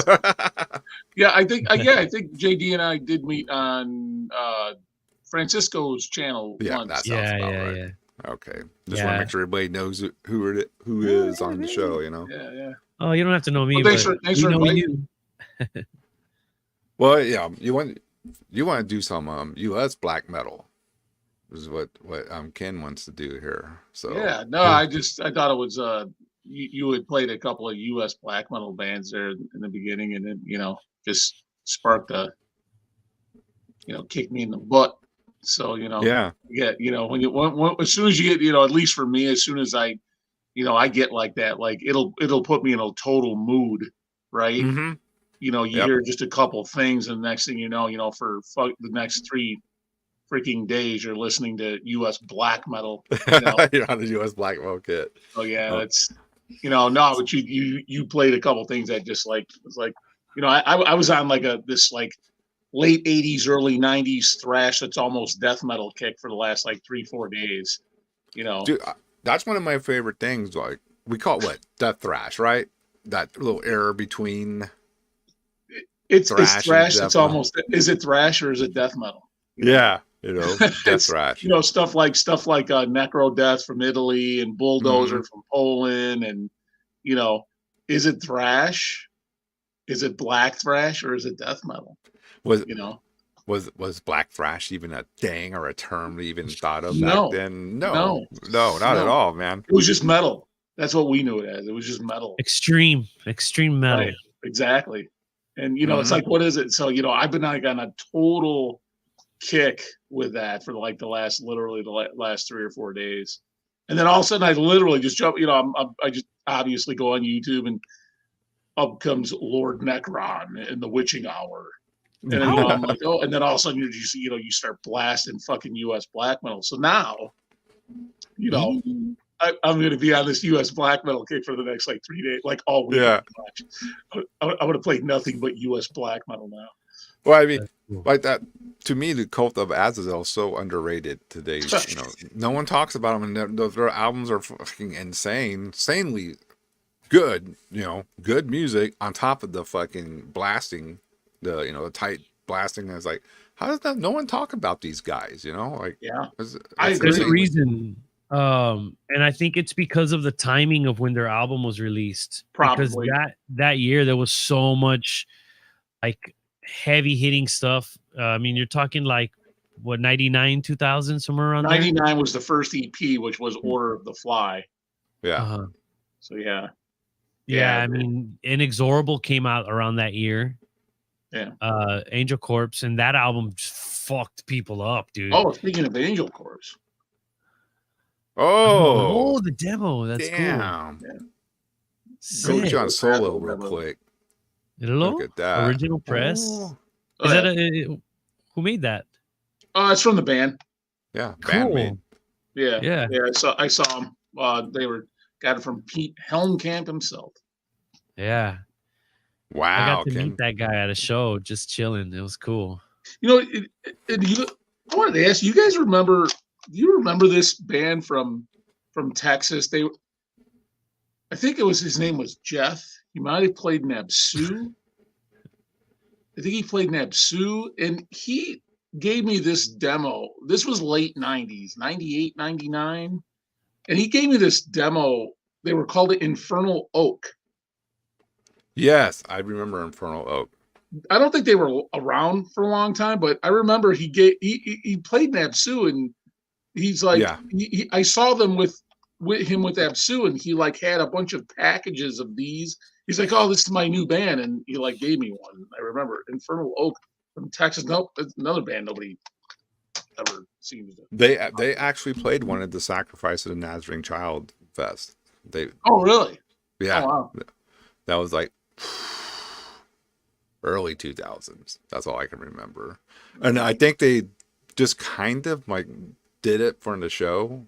I don't know how active they were, but because I think Russ made it happen. Like, you know, asked if they could play on the show, if I remember correctly. And like, yeah, you know, that was the first time I heard of them when they played the show. I remember Infernal Oak. Yeah. I remember they were doing like I think they were doing like the mask and all that stuff way back then too. Like way before like now everybody, you know, wears the ski mask and, you know, the war metal look and all that. I mean, they didn't sound war metal, or anything like that. But yeah, right. I remember that band. It was they had like industrial kind of tendencies within their black metal, I think. Yeah, that's how I kind of remember. I want to say I remember them like almost having like a projector too, like, you know, showing images and all that behind them on the stage and all that. So it kind of ties in with an industrial metal type of thing. Yeah. Texas band. Yeah, from Dallas. Yeah, I think didn't that dude go rejoin Absu again later on? I think so. I think he did. When Russ had to do the whole new lineup, I think he played guitar. The one guy scared me. Who was the guy with the long curly blonde hair and he had like black circles around his eyes? Ray Equitan? That dude, that dude's like scared. I remember meeting. I was like, man, you scare me. Like that guy was like, he had like natural black rings around his eyes and like his hair was like this long, curly blonde hair. But it had like Ray's like the nicest, most laid back dude you can meet. Like he's real quiet until you get to know him. Super quiet. He was a little guy too. Like he was kind of small but I just remember like he was super like just like evil looking. I'm like, I don't know.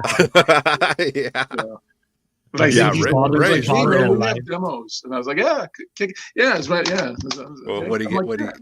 Did he hook you up with anything? What's that? Did he hook up you anything? Any of his Equimanthorns, any of that stuff? Oh yeah, I think he had CDs. So I think at the time, and I think I bought the one that's on. What was that? No, not Molten Lava. What was the Greek label that he was on? Equimanthorn? I'm not gonna. Molten Lava, maybe, or something like that. Yeah. Something like I know. That. Yeah, who knows? But label Ray's super. That's funny because Ray's like really like super nice and super chill, but he's super quiet until you get to know him. Then he's a really fucking hilarious dude. Is he still playing like in the scene and whatnot? Not really. He Melon Lace. Does that sound right? That's what DJ Hellhammer, who knows a lot, says. Malone Love. Malone Lave. That sound like it? This one right here. Let's put it up. Oh, Molten Love. Yeah. That's Yep. No, but no, Ray's not playing anything that I know of, you know. He hasn't said. I think he's just like working and raising his kids and doing all that. But don't ever rule it out because he always kind of says he gets the itch to, you know, to jam out and do things. So you never know in the future what could happen. Especially Go ahead, JD. Oh, I could never imagine not even just writing music. You know what I mean? I get it. Like maybe not playing live anymore for life reasons, but I mean, if you're a musician, it's like, how do you stop being a musician? With technology, you know, we can record shit off of our laptops with free software. You know what I mean? I Well, I just I kind of think feel like what you got a riff, you just record your riffs. How do you not be musical? what he told me was Tara just burnt him out. That album, I don't know if you ever like really listened to it really hard. It's a difficult album, like playing wise and everything, the stuff they're Yeah. doing. And he said it was this, that was it. He was that was the burnout for him, you know, because it was just so intense. And like, what could you do to top that? I mean, I don't want to speak for him. That's, you know, what he told me. Like that album was it, and he didn't want to try to top it or anything, you know. So Really, wow. So he felt he reached like his pinnacle at that point. at that point, from what I understand, but That's too so, bad. like, he sold everything, sold all his equipment, and got out of music completely.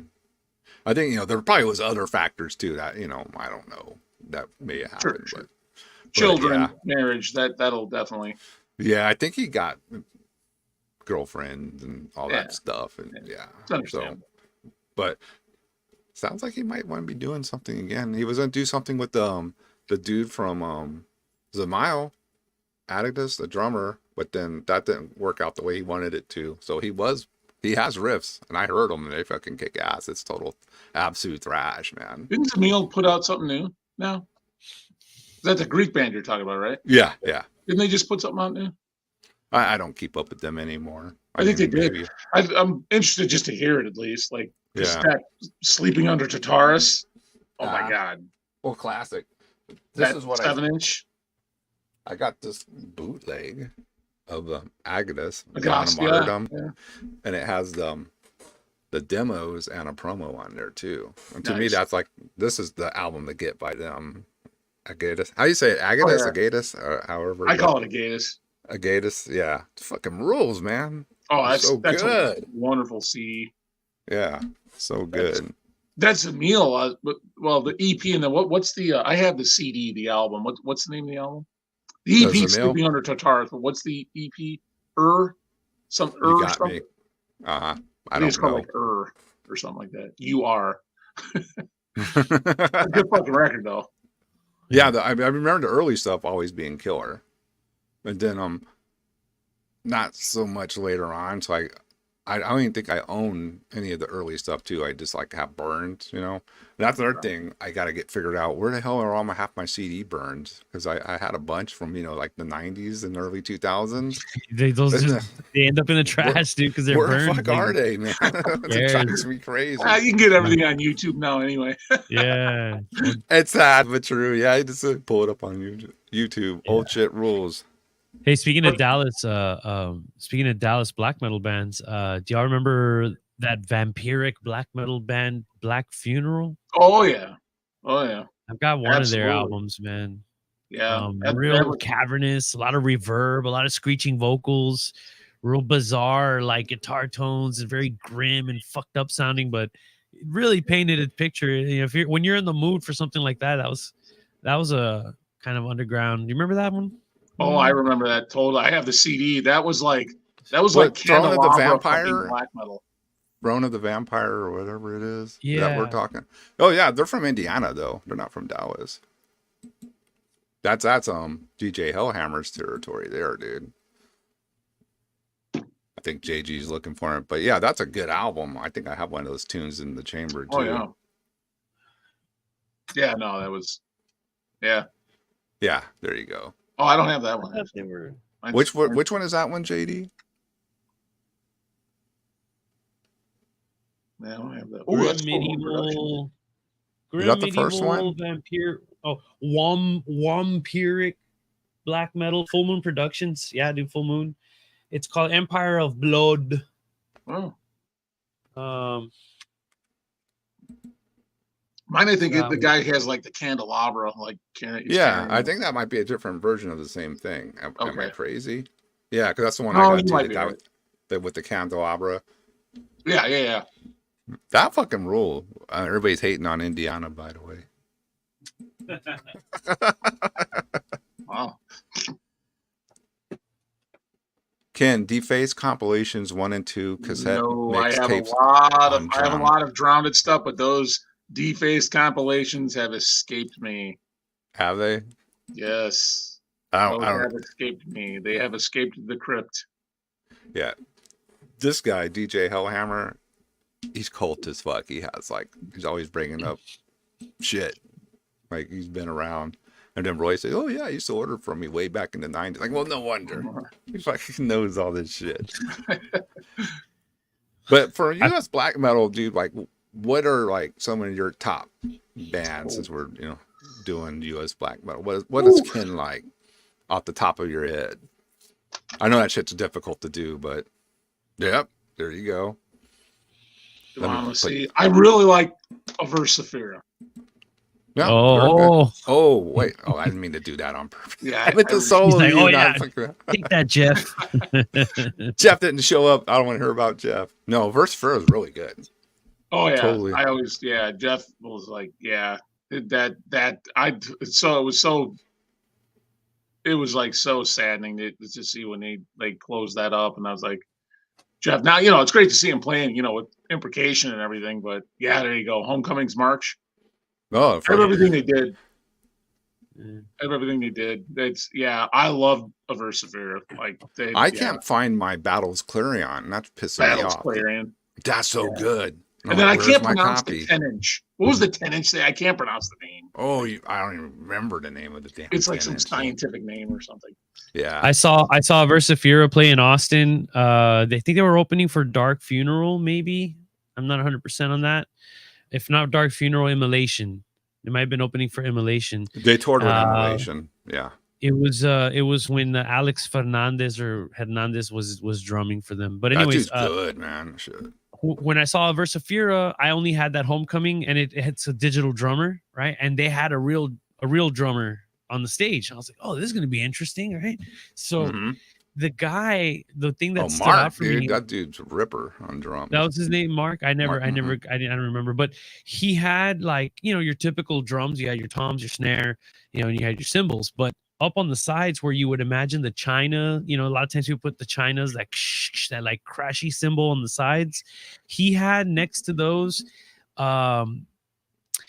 it was imagine a made of steel, like a circle, right? A rim with like frame that went from the rim towards the center to a smaller circle, and that smaller circle, it looked like the inside of a rototom. If you look at the bottom side of a rototom, it was just a metal circle with these little metal braces that come to a smaller circle in the middle, and that attaches to a cymbal stand. And he would hit those things. I mean, it looks skeletal. It's just imagine a metal hoop with metal braces coming from the hoop down to a smaller metal circle, and that attached to a cymbal stand.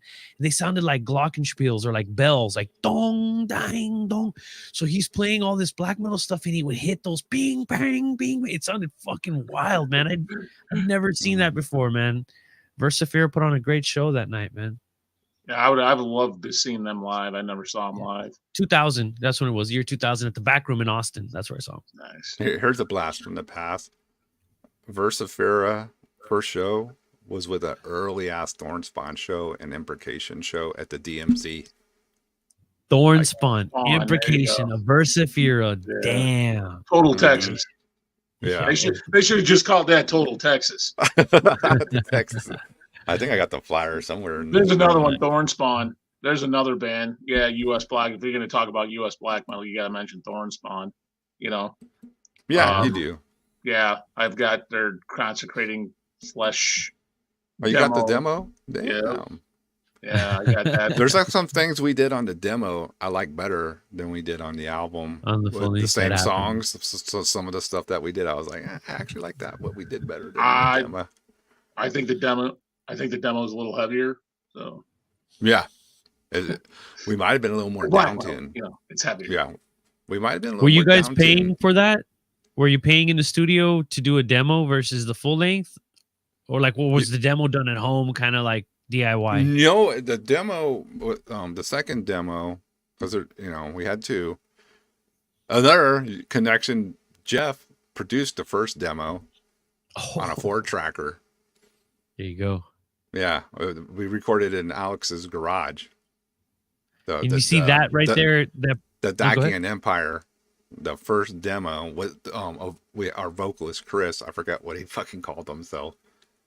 Yeah, that dude was cool. He was more of a death metal dude. He didn't even listen to black metal, but he captured the essence of black metal, right? Because we didn't have to fucking teach him anything, right? We were like, did all the music, and he's like, all right, I'm ready to do my part. And we're like, well, hey, what you want the lights on in here? And he goes, no, just shut the garage door. And he did all the tracks in the dark. Pretty cool. He In the winter. Yeah, he was just in the garage yelling and screaming and shit. It was fucking great.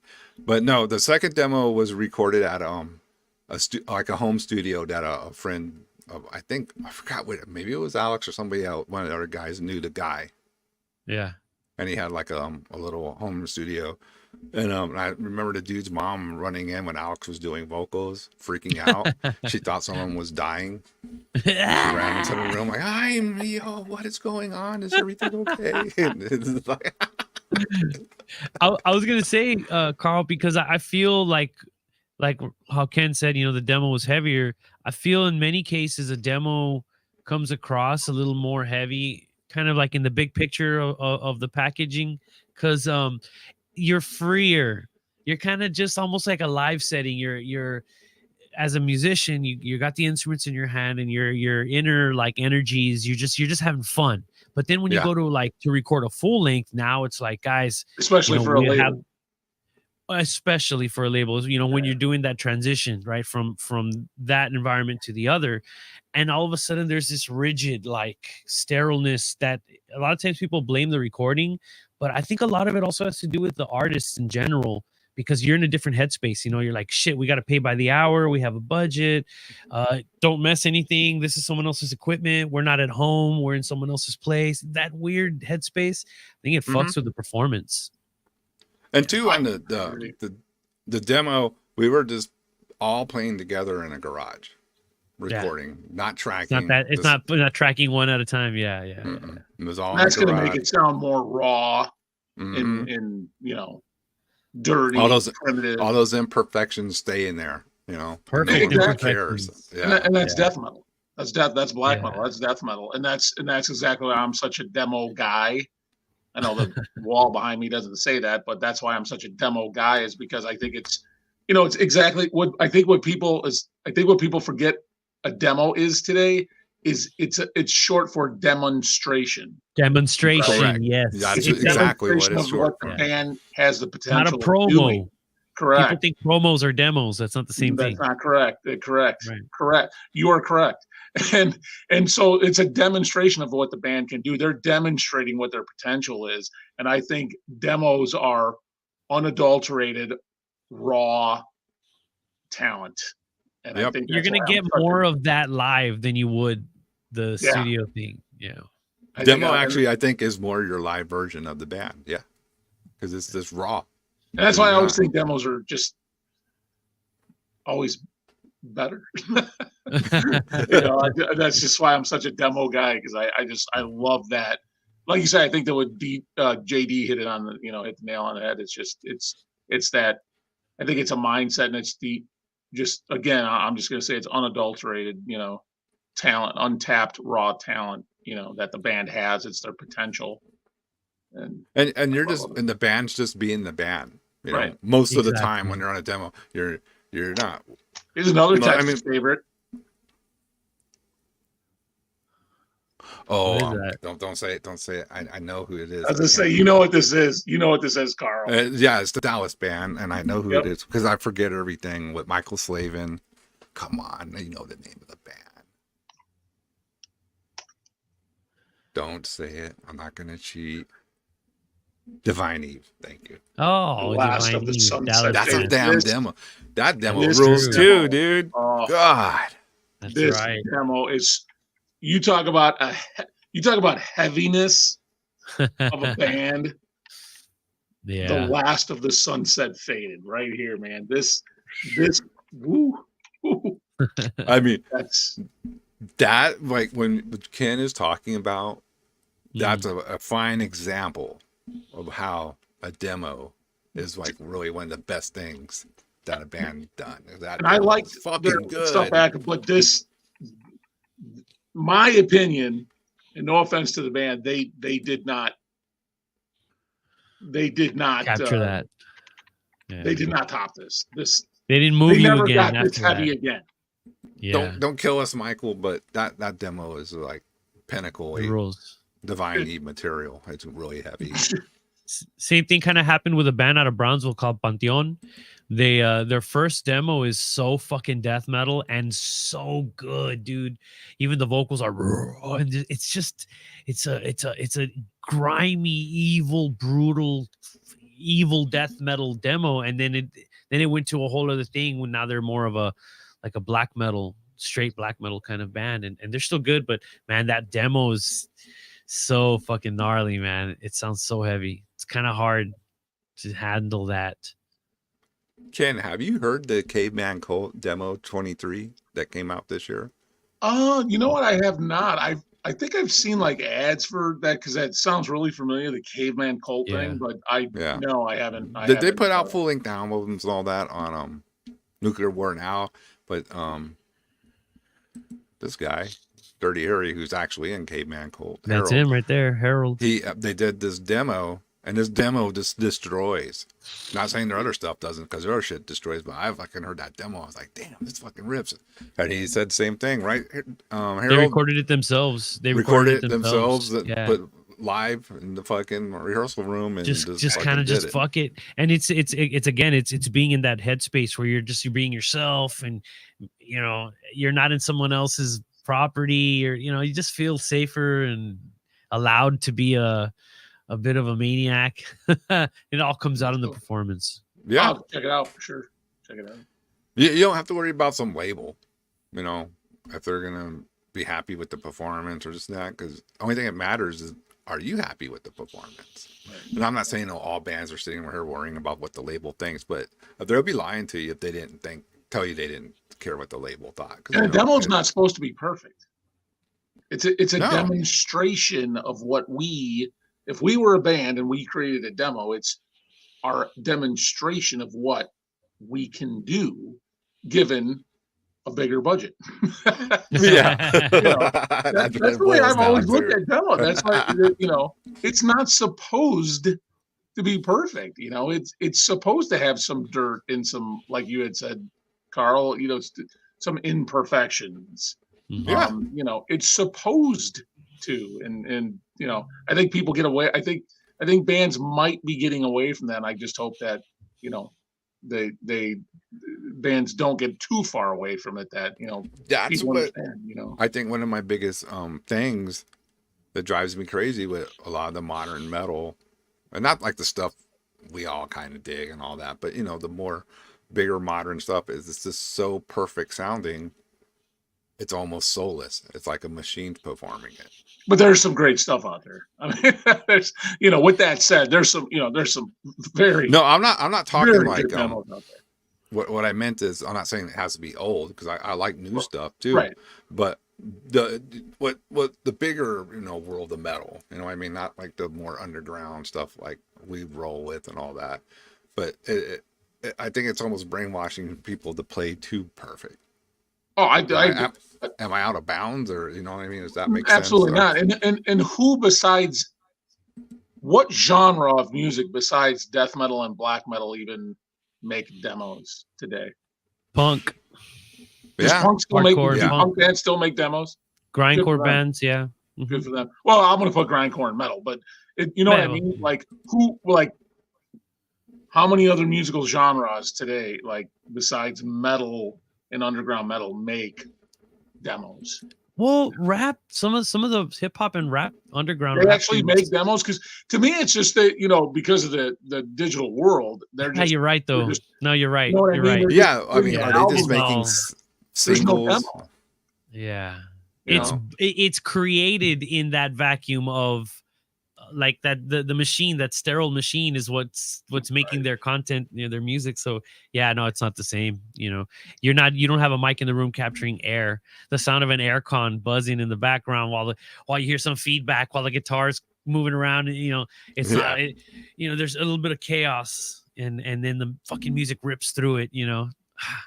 Such a great Shitstorm. Shitstorm's a cool band. Yeah, but they're also kind of this is the word. I grindish, don't- no? Like kind of grindcore. Also a very chaotic band. Same drummer from Shitstorm. Caveman Cult. Yeah, I heard about that. Abysmal Lord. I know them. I haven't heard Torch. Torch. Remember Torch from Germany? You got me. Mm. I don't remember Torch from Germany. What is Oh. that? Like a death metal? Oh, they were death thrash. Oh, here we go. Ooh.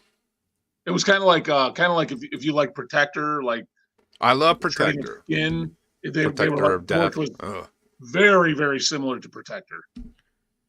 Like Protector that, again, that rules. thrash. It's almost death Mhm. metal kind of thing. Yeah. They did Do you it consider really well. the first Sadist like that death thrash? That same thing? I put that in the same category. The Illusions. Yeah, I Illusions. call have it it on speed vinyl. metal. It's kind of. No. Oh no, I'm thinking of something else. No. It's I thrash that's almost death. verging on what Yeah. death metal. Because some of the parts of that album, man, they're grinding, right?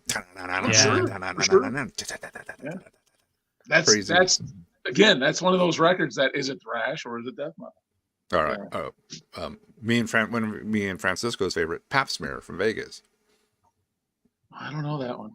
You don't know Ken, really? No. You never heard? Okay, we're gonna have to play a song. I want Ken to hear some Pap Smear. Let me find it in my files here. Pap Smear. Wow. This is I amazing. think the first Vegas band I ever heard, I got the demo from '87 was Goat Lord. Yeah, Goat Lord, pretty cool. But Pap Smear is like raging death thrash. I think I queued up a song from Francisco a couple weeks ago. I think you're gonna have to give me a second.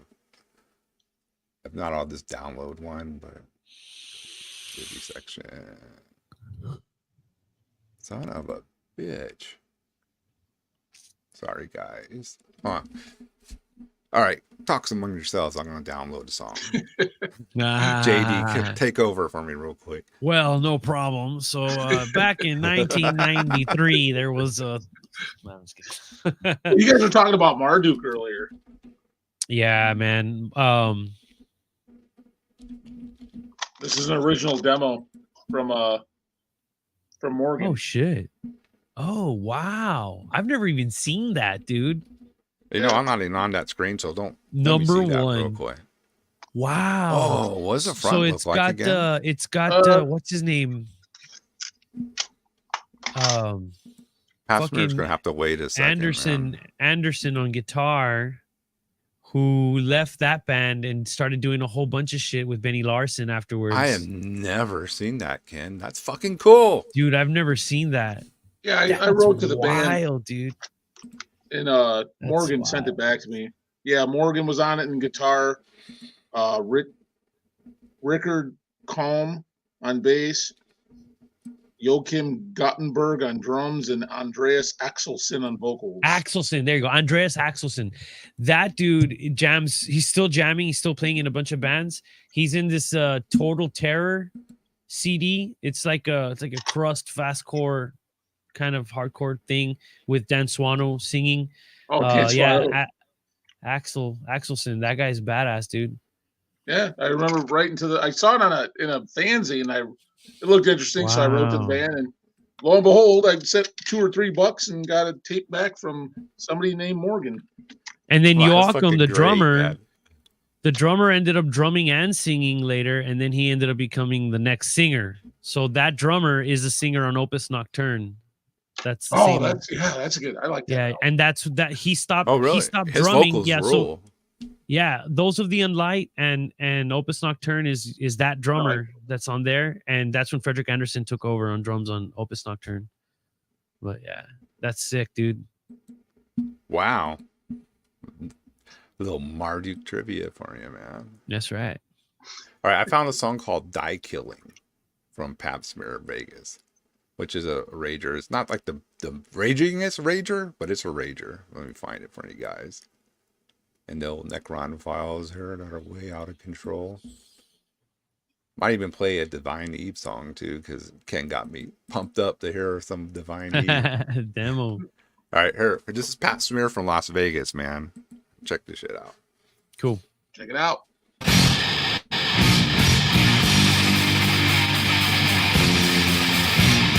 Once again, the Miko man is fighting in zones of a foreign land. Where each soldier sends to die, bear the pain and not to cry.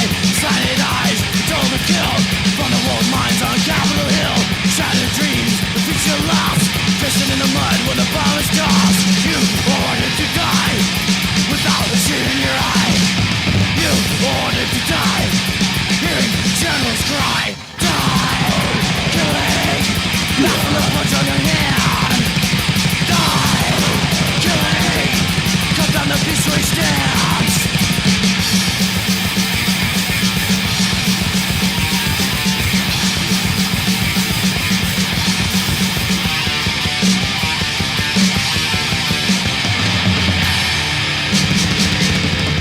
Body counts, innocent children, visible reefs, geese are dead, obsession to kill, overcomes your mind, but the path of freedom you'll never find.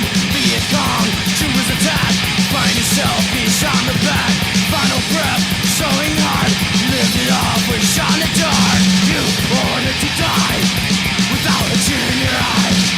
You ordered to die, hearing generals cry. Die, killing, laughing the blood on your hand. Die, killing, cut down the beast where he stands.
Uncle Sam has got you in chains. Your life is death, but arranged by mighty figures behind the desk. Down to glory, laid to rest.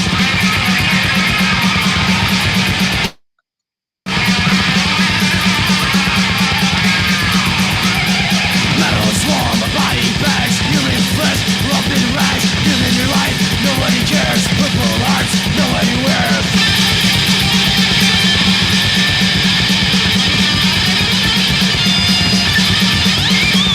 Power to kill, last in the pen. Eagle of death is showing you win. Good for peace, losers game. American public, face your shame.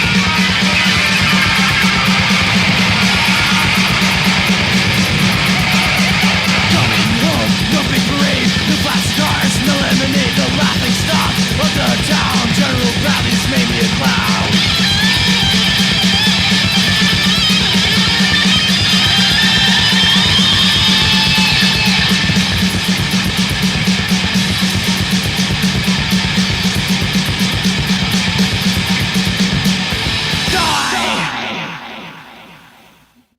All right, there you go. Can you hear the Yeah, kick drums? The yeah. tuka tuka tuka tuka. They're like tuned Yeah. differently. I don't miss double bass drum, dude. I'm over double bass drum. Yeah, you can hear the difference in each kick. Tuka, tuka, tuka, tuka, One of the tuka. guys in that band was in the band Apocrypha that did the Forgotten Scrolls album. Uh-huh. That like heavy metal thrash band. I got that on vinyl. I didn't. Had I no don't idea. hell, I didn't even Played know the- that, man. Played the fucking. Apocrypha. Weren't they like shredders? Like they had some shred guitarists in there? They had a little bit of that in there. Yeah, they were like they were thrash heavy metal. You know.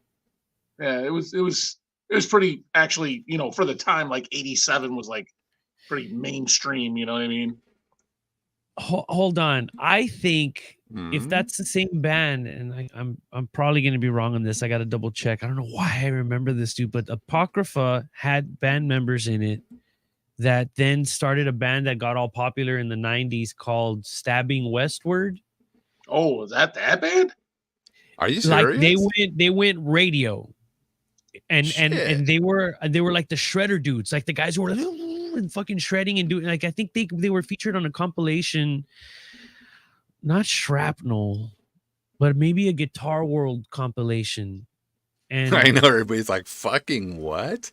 yeah, dude, Crazy. and the other bands on that compilation were all shredders, like Greg Howe and Cacophony and Marty Friedman and all these killer fucking, late 80s speed metal / kind of like virtuoso thrash bands, and that band, if I'm not mistaken, I think they became Stabbing Westward. Some fucking I remember Wow. the name of that band for sure. Yeah, I remember they were like on the lame ass radio. Yeah. Yeah, like on the rock lame station. ass radio. Prime example of talented dudes who needed to like make some money, so that they Gotta got take signed care of and they them just- babies and all that. Yeah, who Yeah. knows, man? like, oh yeah, you Dude, can play. That's great. Try to fucking make money though. This is a great point, Ken, you made, that it's in that devastation vein. Yeah. The It sounded like Pap Smear. Annihilator. Also sounded like old Annihilator. It did have Oh, that that's right. vibe too. Yeah. Yeah, see, everybody The was Texas kind of Annihilator? yeah. Yeah, I can't wait to you I guys to think hear the that- new Annihilator shit. That shit's gonna be fun. Find a Oh. vocalist? Yeah. Yeah. For Yeah, real? yeah. All He's supposed to right. come in November to record finally. So, yeah, see how that goes. Fuck yeah. Cool as We were hell, talking dude. about Swedish black metal before. They weren't quite black metal at this time, but Uh-huh. Oh yeah, Oh, yeah. of you are course, dude. kidding. Oh man. Yeah, hold on. that's sick that you have that. That's right after the Satanized era. Reprophecy demo. I got this Yeah, from John. sick. Yeah, John. I wrote to the band, and John sent me this. I still got the letter. How did you know to write to the band? I didn't.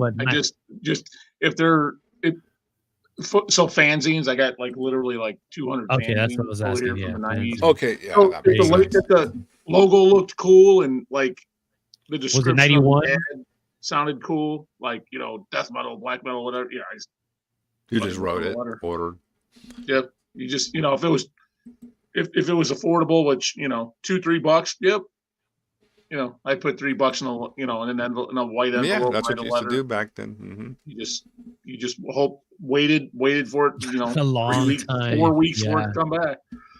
And then eventually Yeah. you get it. And you get a letter and other flyers and ads and stuff, and you get a tape. And then sometimes some bands would, a lot of Swedish bands would do this. They'd always, a lot of them would, not always, but a lot of them would tape,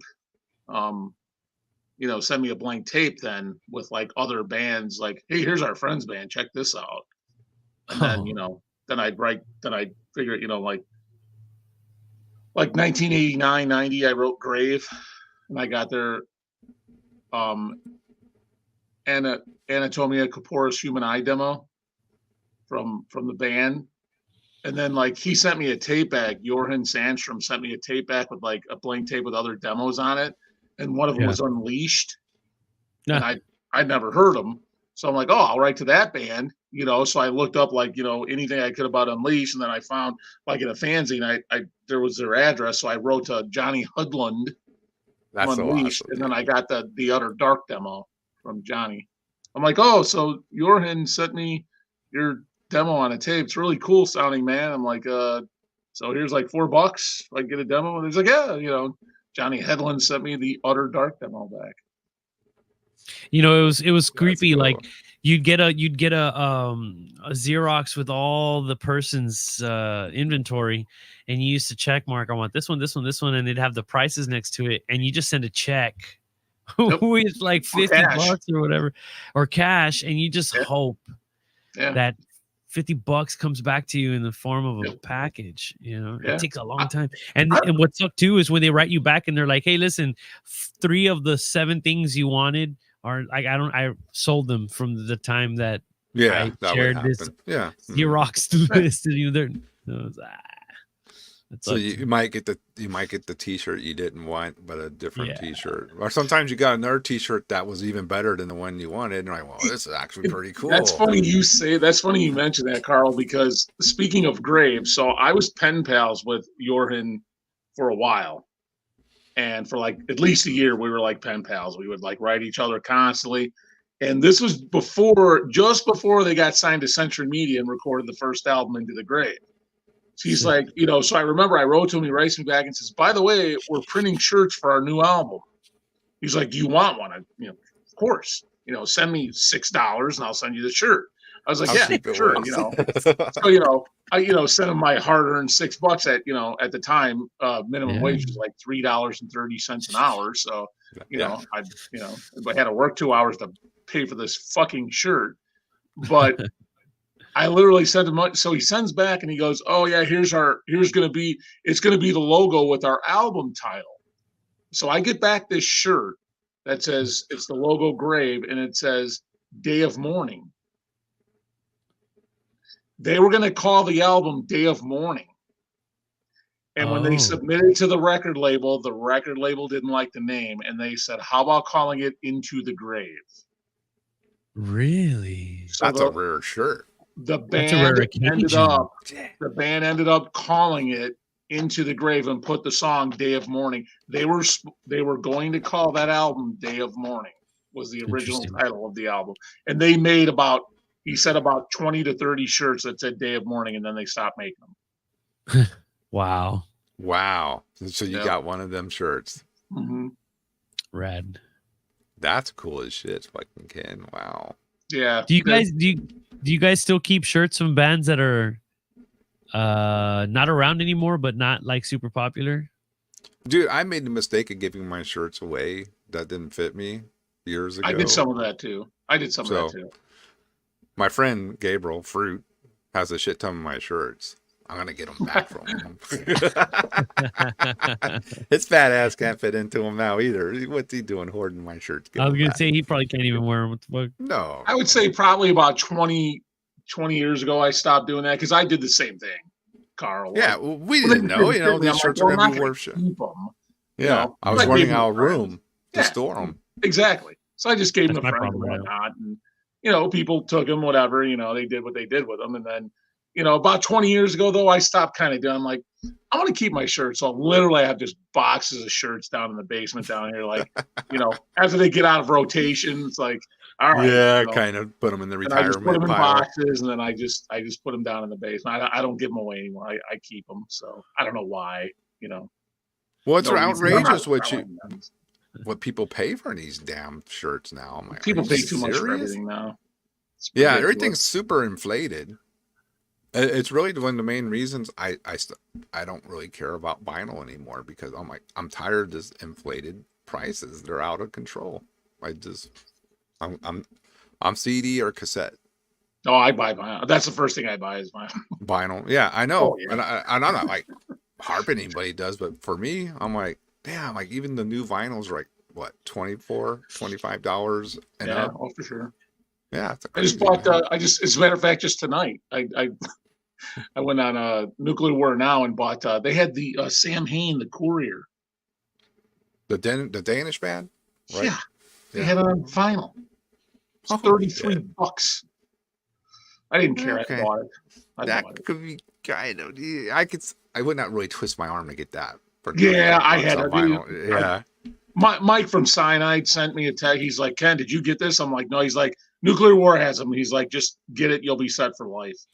I was like, yeah, probably. So I bought it. That right there is like super old school death metal. That's like way back, like that Protector type stuff, right? Wow. Oh, look, Ken, for real? That's what they're at. Yeah, Ken ain't lying. Get on there and buy it. For real what? I think he's talking about the Sam Hain Courier. Oh yeah. Nuclear War Now has them. $33. I bought one today. After I spent like $100 with what's that fucking Fuck Off and Die, FOAD. Oh, in Italy. Literally bought like 4 records last week for like $100 and some. What'd you end up getting? Do you remember? Crematorium from Italy. What else did I get? Crematorium from Italy. The Messiah Death from Japan. Oh,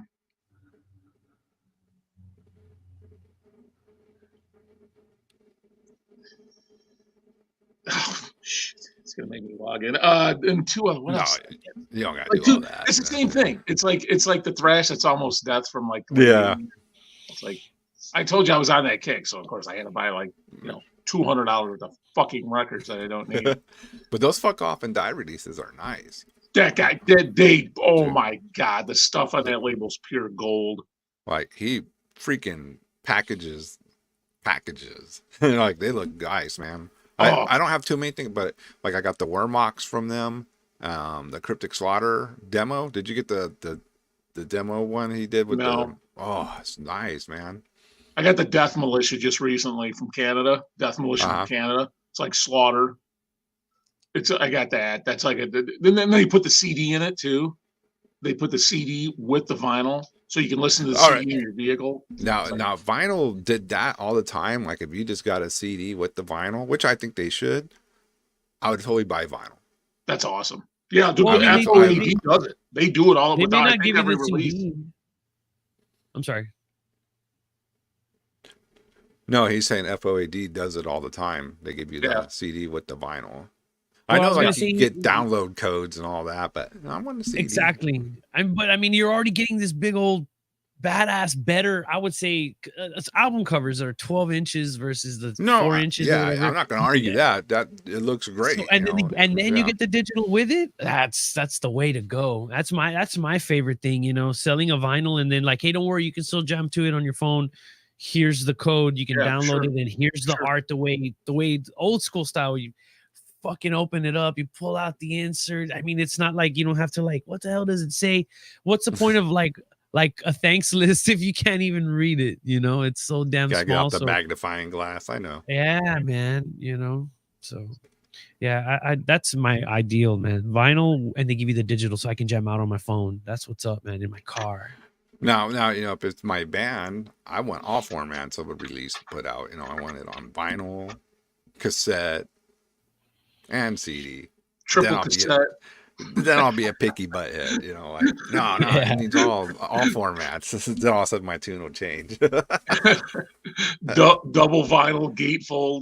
Double vinyl gatefold, giant poster, folds out 20 times. Have you ever mounted the posters that are on the packages? Like, you ever open them and say "fuck it" and like pin them on your wall? I did all that in the 80s, dude. I like everybody, because back then, it was, you gotta back me up on this, Carl.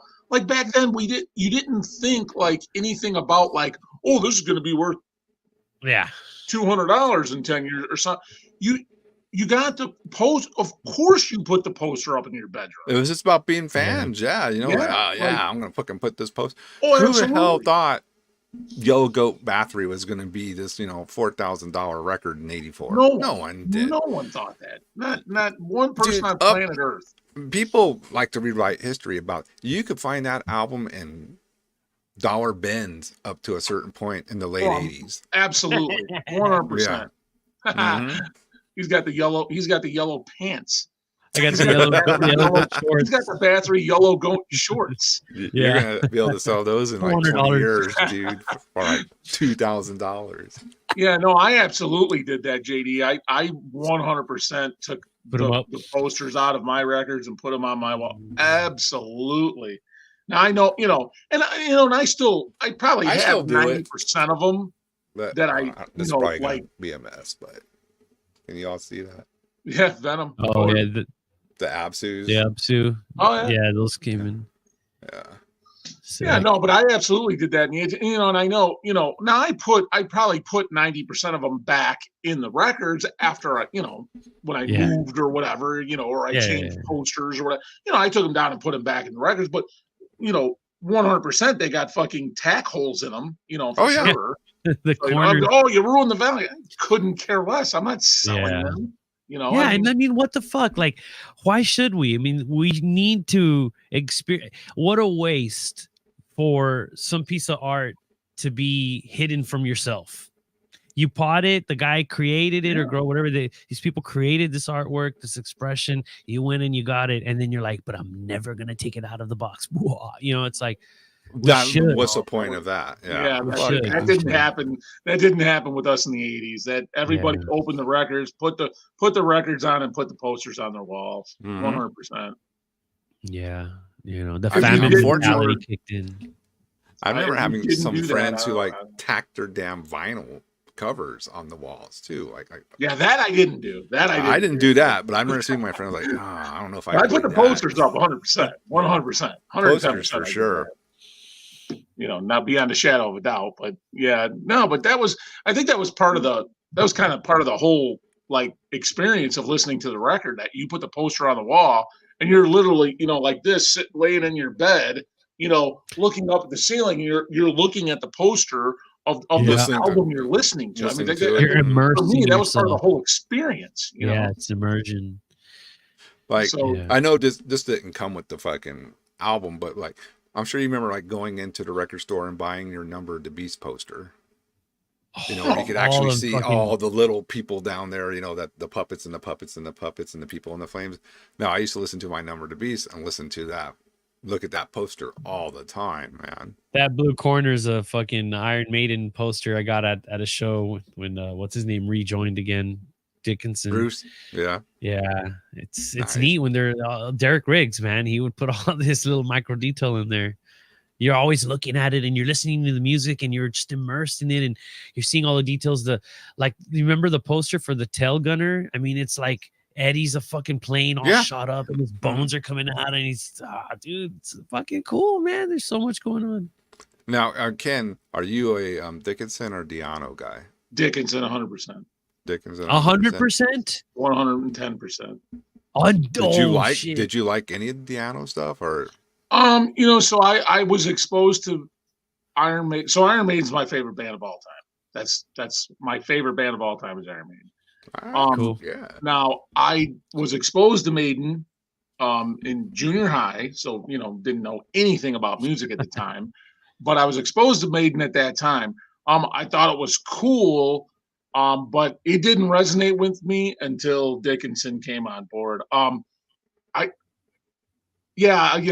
For me, his vocals were just, I'm sorry, way better. No, he can He's sing just a better better. vocalist for me Oh, than yeah. I don't know, I'm dude. sorry. You know, You know. one of the things they said is that like when Diano left, and one of the reasons was, you know, it was a mutual thing because the music was going into like a different realm that required, you know, a wider range of singing, and Dickinson fit the bill and stuff. Carrying But you know, notes longer. Yeah. this guy, I forget what channel I saw it. He goes, but really, let's find out. And so he got comparisons of what was allegedly examples of what the band was going for, why they needed Bruce instead, and then he plays shit with Diano, and Diano had a range. Diano Sure. could, you know, I mean, it's just I don't know. I think there was more to it, you know, and possibly There's Number of the always more Beast to could it have had than the Diano. damn Well, official Diano press was- release. Diano- Yeah. and you got to remember, Diano grew up in a different time than Bruce Dickinson. And he grew up in a different place. I mean, he was, you know, they were new wave of British heavy metal when Diano was singing with them. When Bruce came in, they definitely tended towards more of a heavy metal style and got away from the new wave of British heavy metal, which was much more concentrated on hard rock. I mean, Yeah, you know, and less you can hear in the blues. early albums, you can hear a Deep Purple, Ian Gillan, you know, Yeah.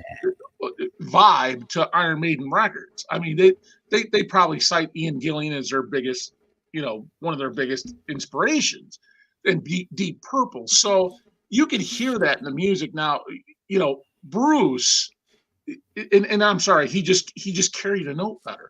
But like JD pointed out, they were in a different place as a band.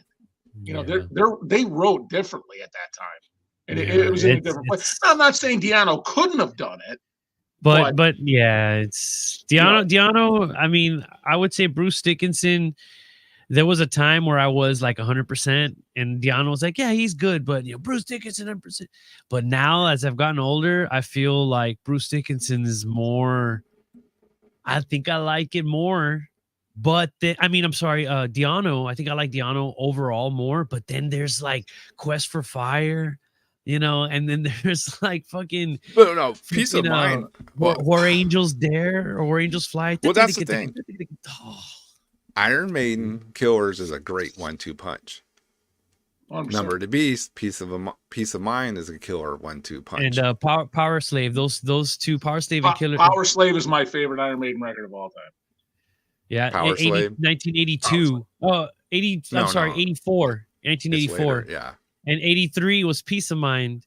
I know that because that's the year I was born, so I'm always Power dork Slave out my with favorite, 83. my favorite Iron Maiden record of all time. But See, yeah, dude. Killers is mine. That's my favorite Maiden record. Yeah. And then honestly, Dude, my second favorite, I know you guys don't throw anything at me, but is Somewhere in Time.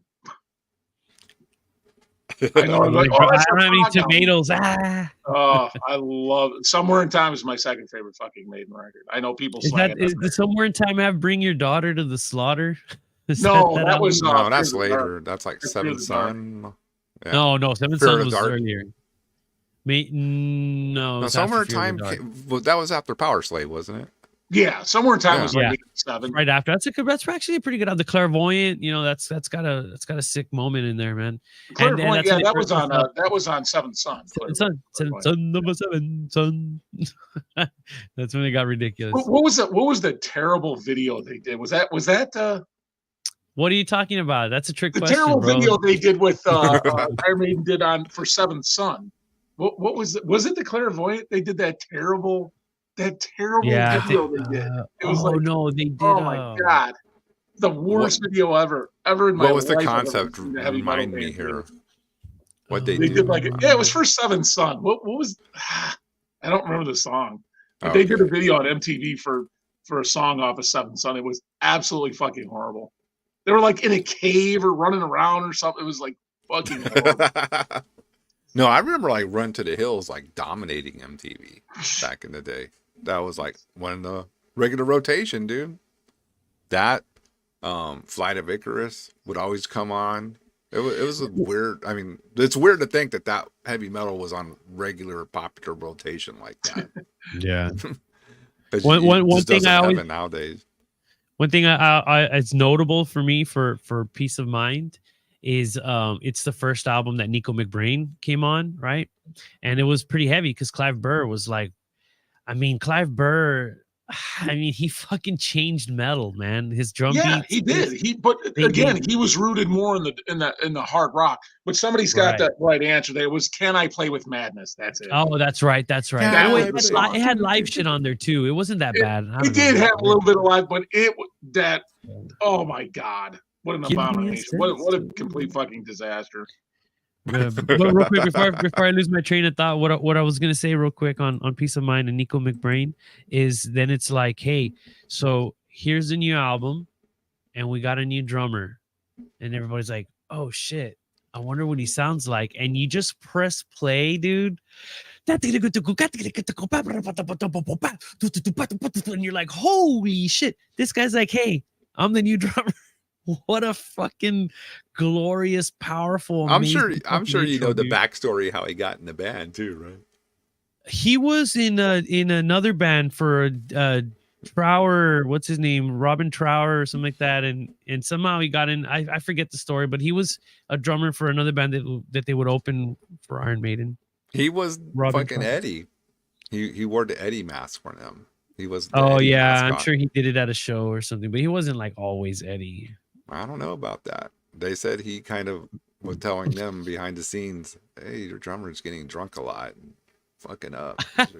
That story I heard, and Clive was like, "I didn't get drunk any more than the other guys." This is Nico was gunning for my spot and took my spot from me, man. Oh man, imagine that. But yeah, exactly. Rest in peace, Clive Burr.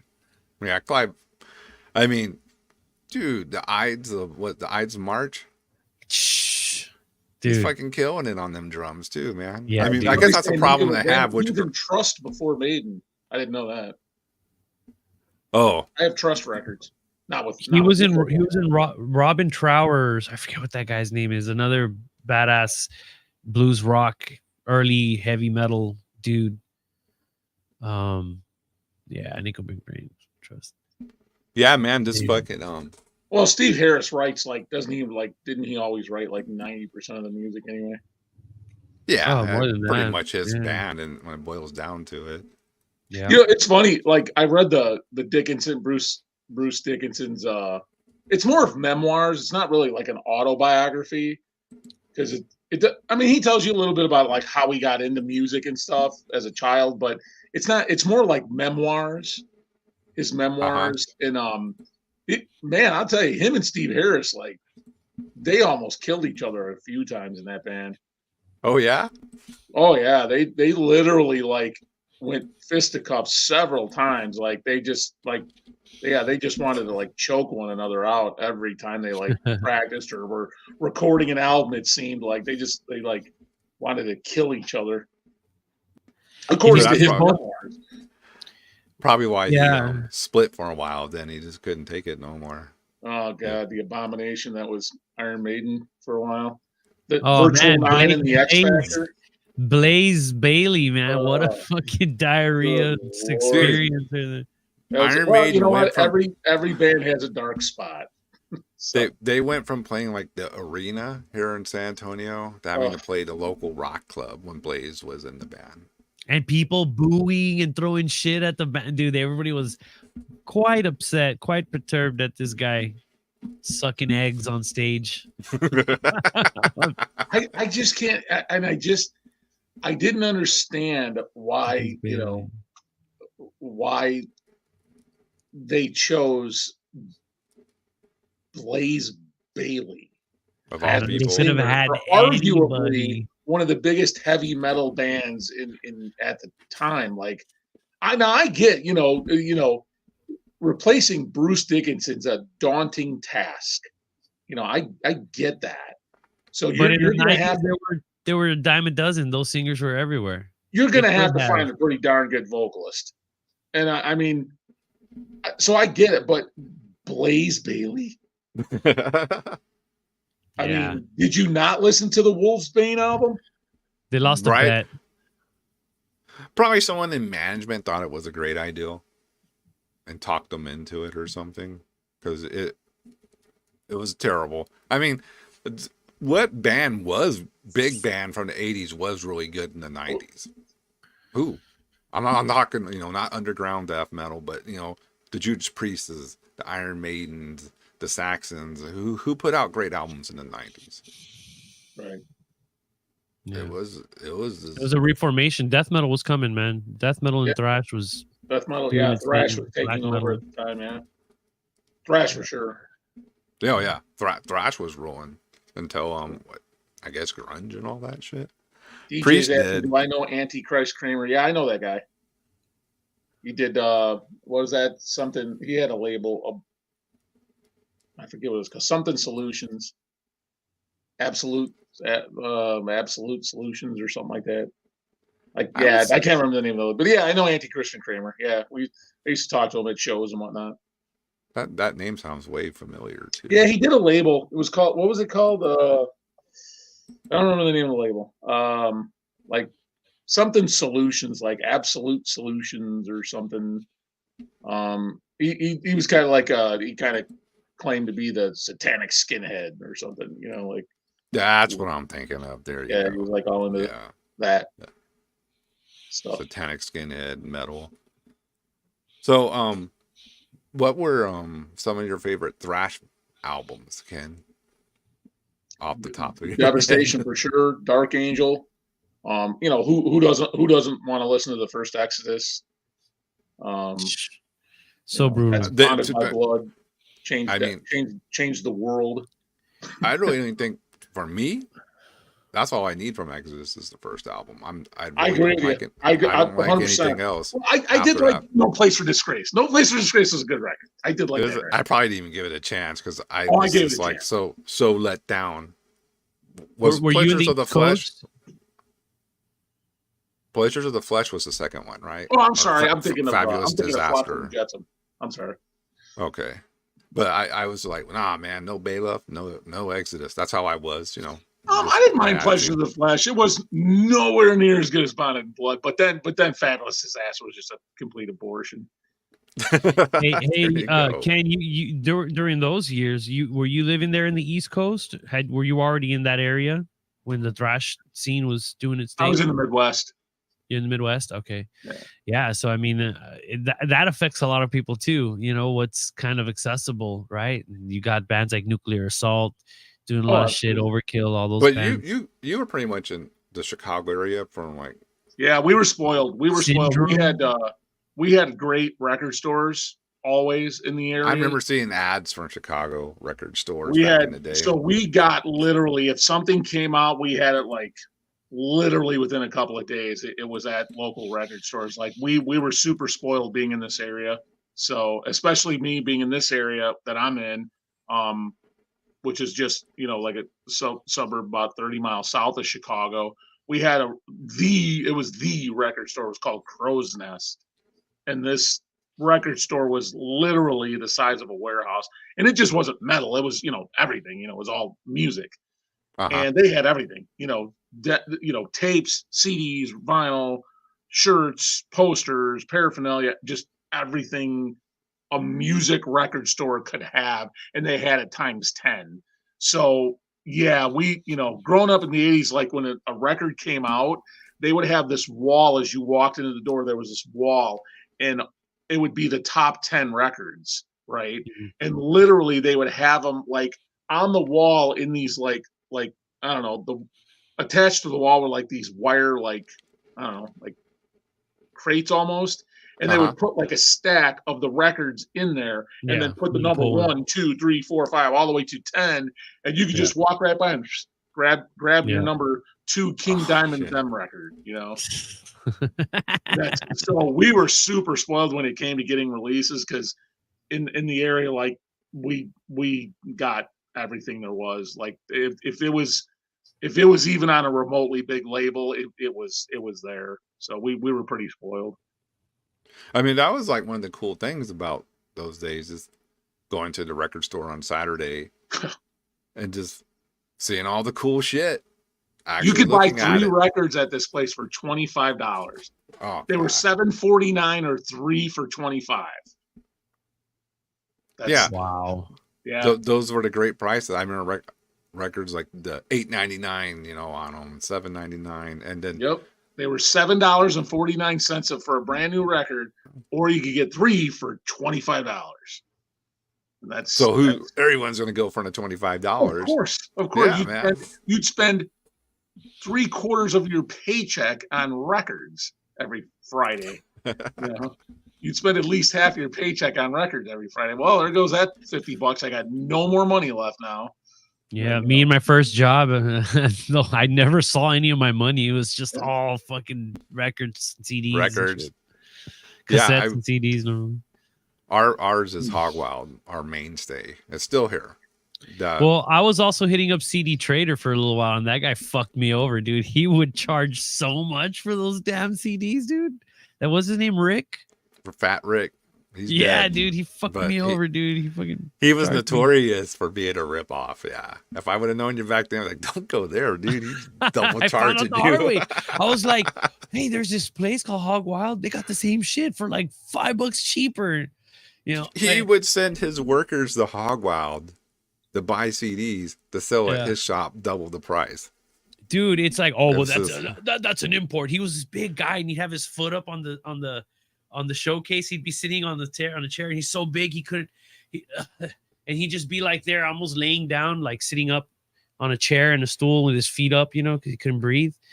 And well, that's an import, from Sweden. It's like, dude, like it's fucking Century Media. Yeah, but the band's from Sweden. Hey, $20 for a $13 CD. No mamas. You guys actually bought an Iron Maiden record after Somewhere in Time? I did not. Of course. No, I take that back. I bought Bruce's Return record. Which one was that one with the Wicker Man? Yeah, I did too. That's what I did buy. That was the I hadn't bought an Iron Maiden record in years. Brave New World. Probably. Brave I New never World. heard of Blaze Bailey. I never heard of. Dude, don't. don't listen. I mean, I You're have the gonna get Blaze upset. Bailey records. Don't get me wrong. I bought it. I mean, Iron Maiden can pretty much take a shit on a record. Now I'll buy it and say it's good. You know, They kind of been lately. they could 10-minute long shits. yeah. I want to say though, Bruce Dickerson, bro, he flies his own fucking plane to the show, dude. Yes, he got and Eddie plays- Force cool. One. He is the fucking Yeah. master of metal, bro. That's the shit. I mean, Who does that? No one. I how know. much money does that save them in chartering their own plane? You know, like you got your own pilot, you How, got your how own much you plane. how your much own money merch do they and have to shit? play for their own plane? I don't want to know that answer. Hey, some people are putting some pretty good bits. Somebody's saying Overkill, remember Feel the Fire, rotten to the core. Hell yeah. Oh, yeah. Sacrifice. Is that all the? Detonation. That's all the Fraser stuff, right? Yeah. Yeah, Exciter. Who doesn't like Exciter? Really? Second best Canadian band ever. After Voivod's who? the best.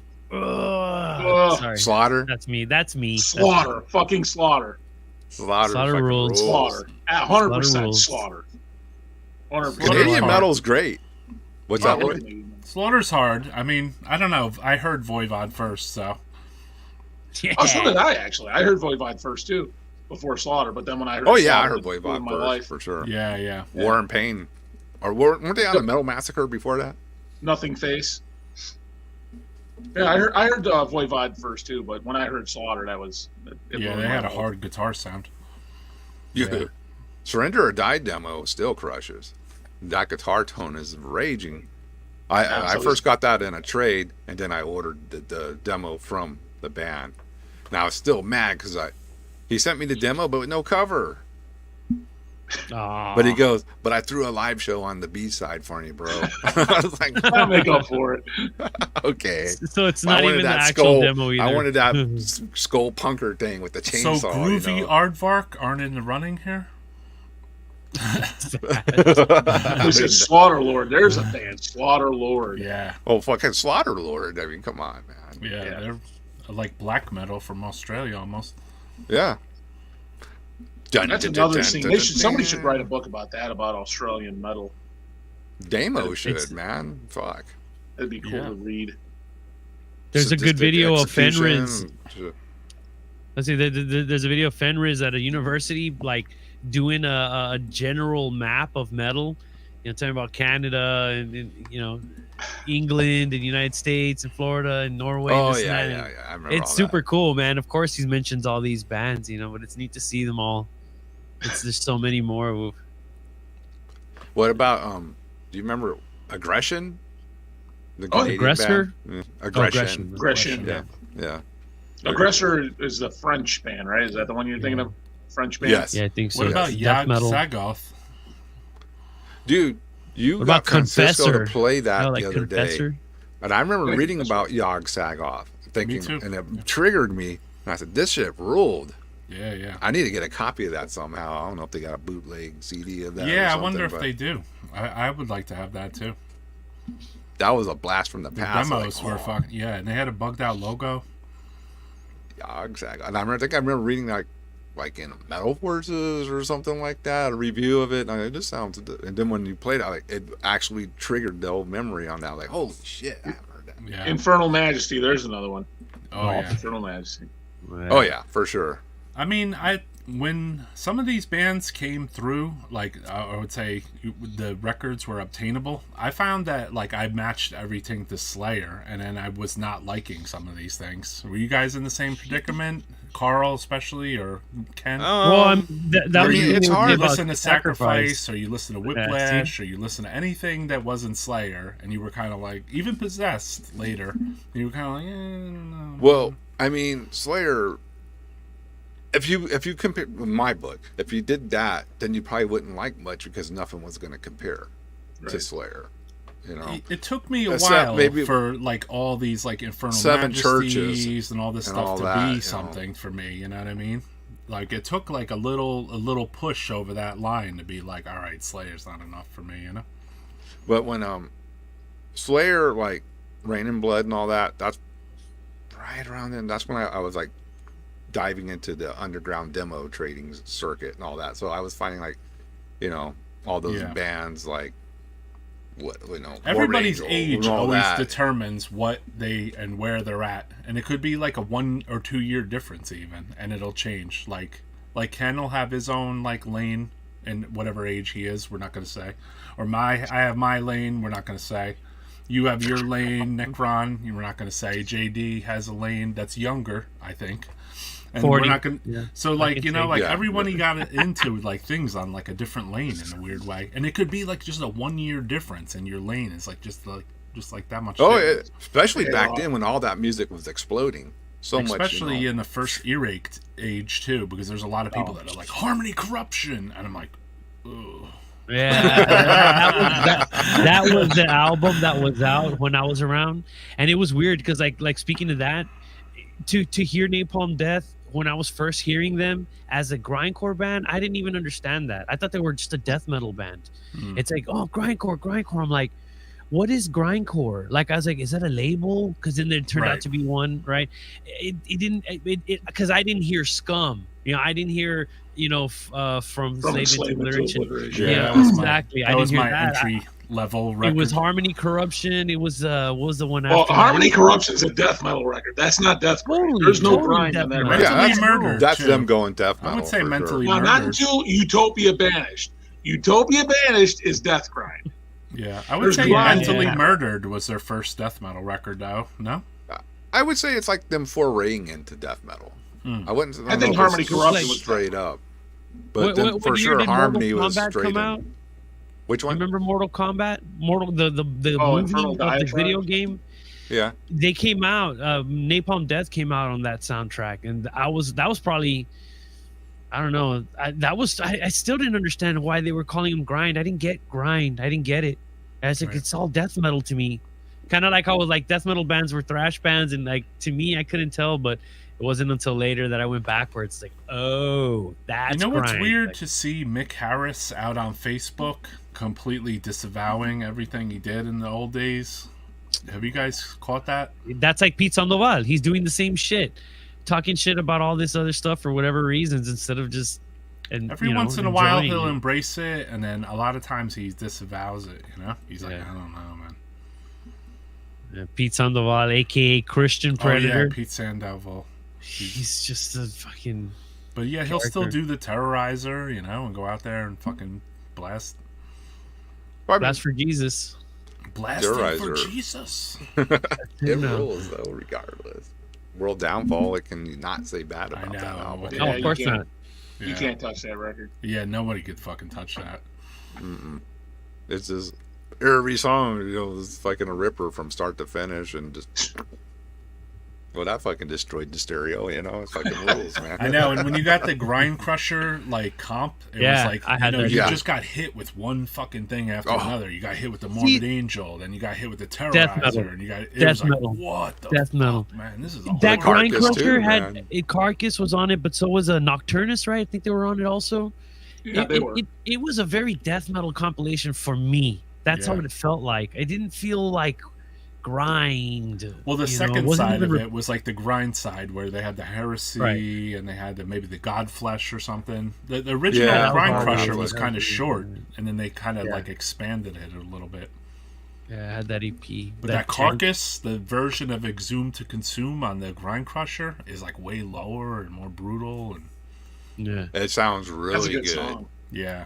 That version on the grind. I mean, yeah, I'm not gonna say the other versions, but yeah, I remember the Grind Crusher version when we heard it. We were like, "Holy shit!" It was like, who is that? Like, you could hear, like, it sounded like three vocalists. And I was like, it sounded like the guy's fucking, like Venner said one time, it sounds like the guy's, his bones are breaking in his throat when he sings. That's a good way to describe I it. know.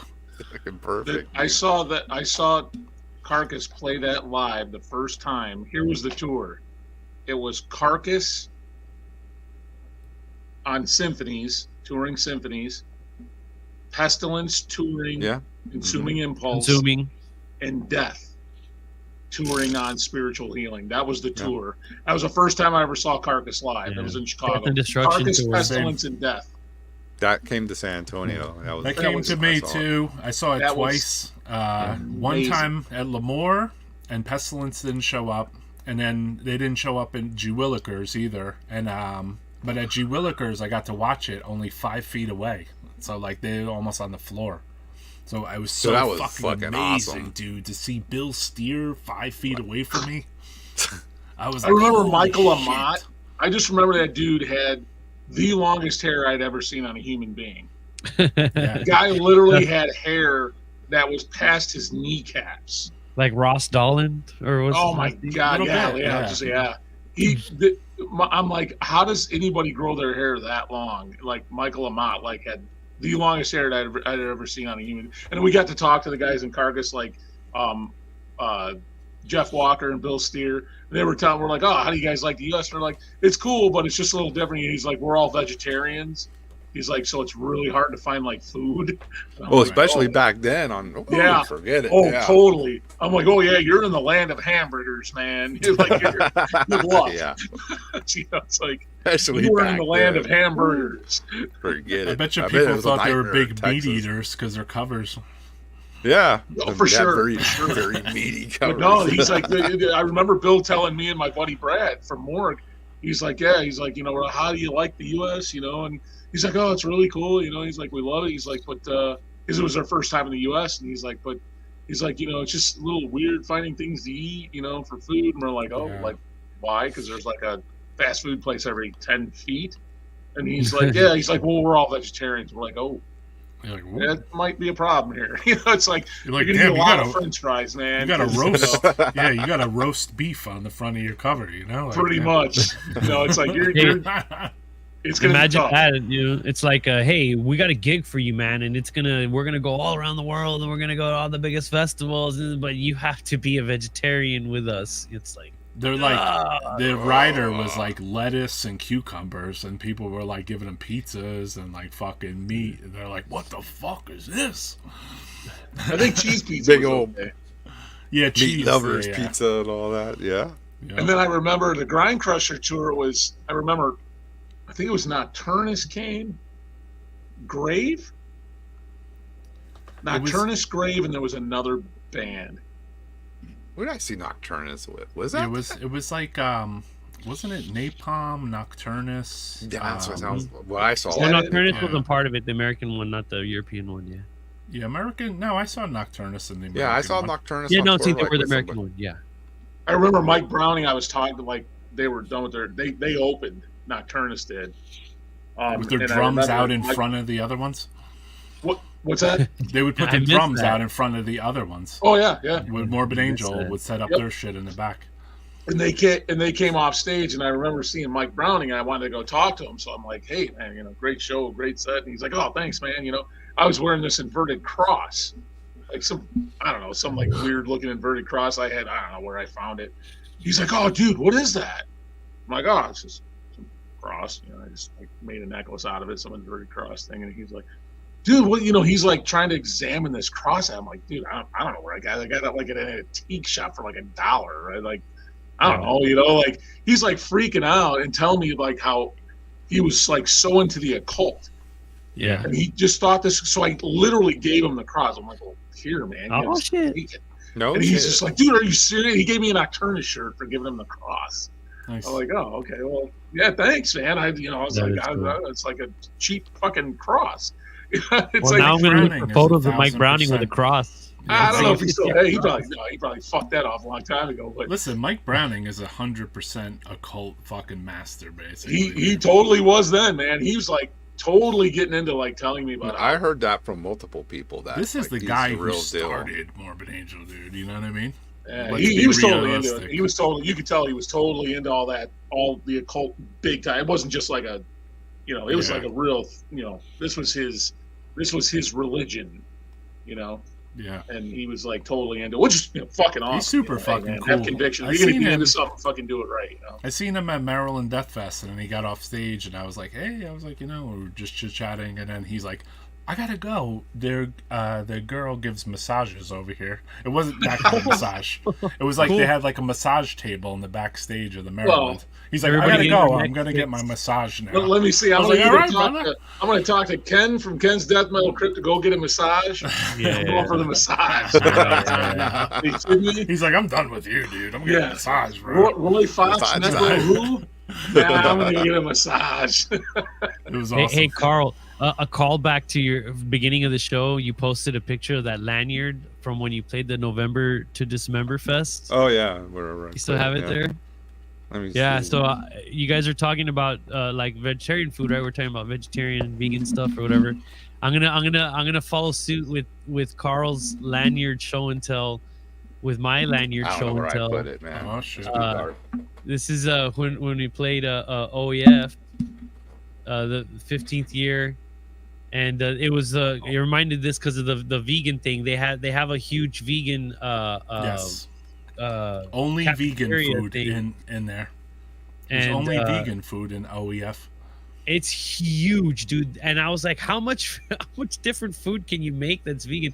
I'll tell you, man, they had a lot. variety, dude. Yes. They had a variety. Yeah, it was Some it was amazing a lot of fun. pizzas and some kind of fucking, I don't know what the fuck it was. Pastas and just all kinds of shit. And their man. I was like, beer this was is a Czech beer is amazing, right? Yeah, they had a lot of different stuff going on there. Don't they get to have But, better like alcohol contents over there too in their beer? Am I? Dude, Budweiser, check this out. I played a show at this town called Budweiser, and supposedly it's like, let's say if you're like your last name is my name's John York, and our family comes from New York or whatever, right? It's kind of like Budweiser in Czech Republic. The Budweiser family came from this place, and the original recipes were made there and whatnot, right? So Wow. we played a show there, and they wouldn't stop talking about it. Budweiser, where Budweiser's from. Budweiser, where Budweiser's from. Dude, their Budweiser is not the same. There you go. That's Oh, the original let me slow Budweiser you from real quick. Czechoslovakia. Oh, shit. Okay, so then that's where we were at. That's where we played Yeah. a show at. That's the And- original Budweiser. They Wow. had they didn't had know check that. this out, dude. They had Budweiser, right? What you'd expect, of course, in the big old mugs, and then they had, you could choose Budweiser or Budweiser Dark. Right. So they had a dark beer, and or you could just, they would blend them, and you'd have like dark and light in the same cup.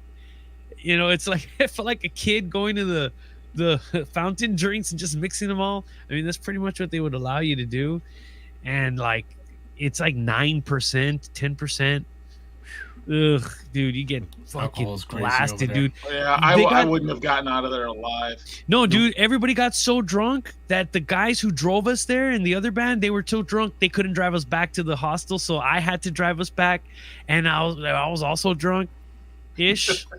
Sorry, Not as mom, if bad, you're listening. yeah. If you're listening, mom, sorry. And I we're so wasted that this guy was coming.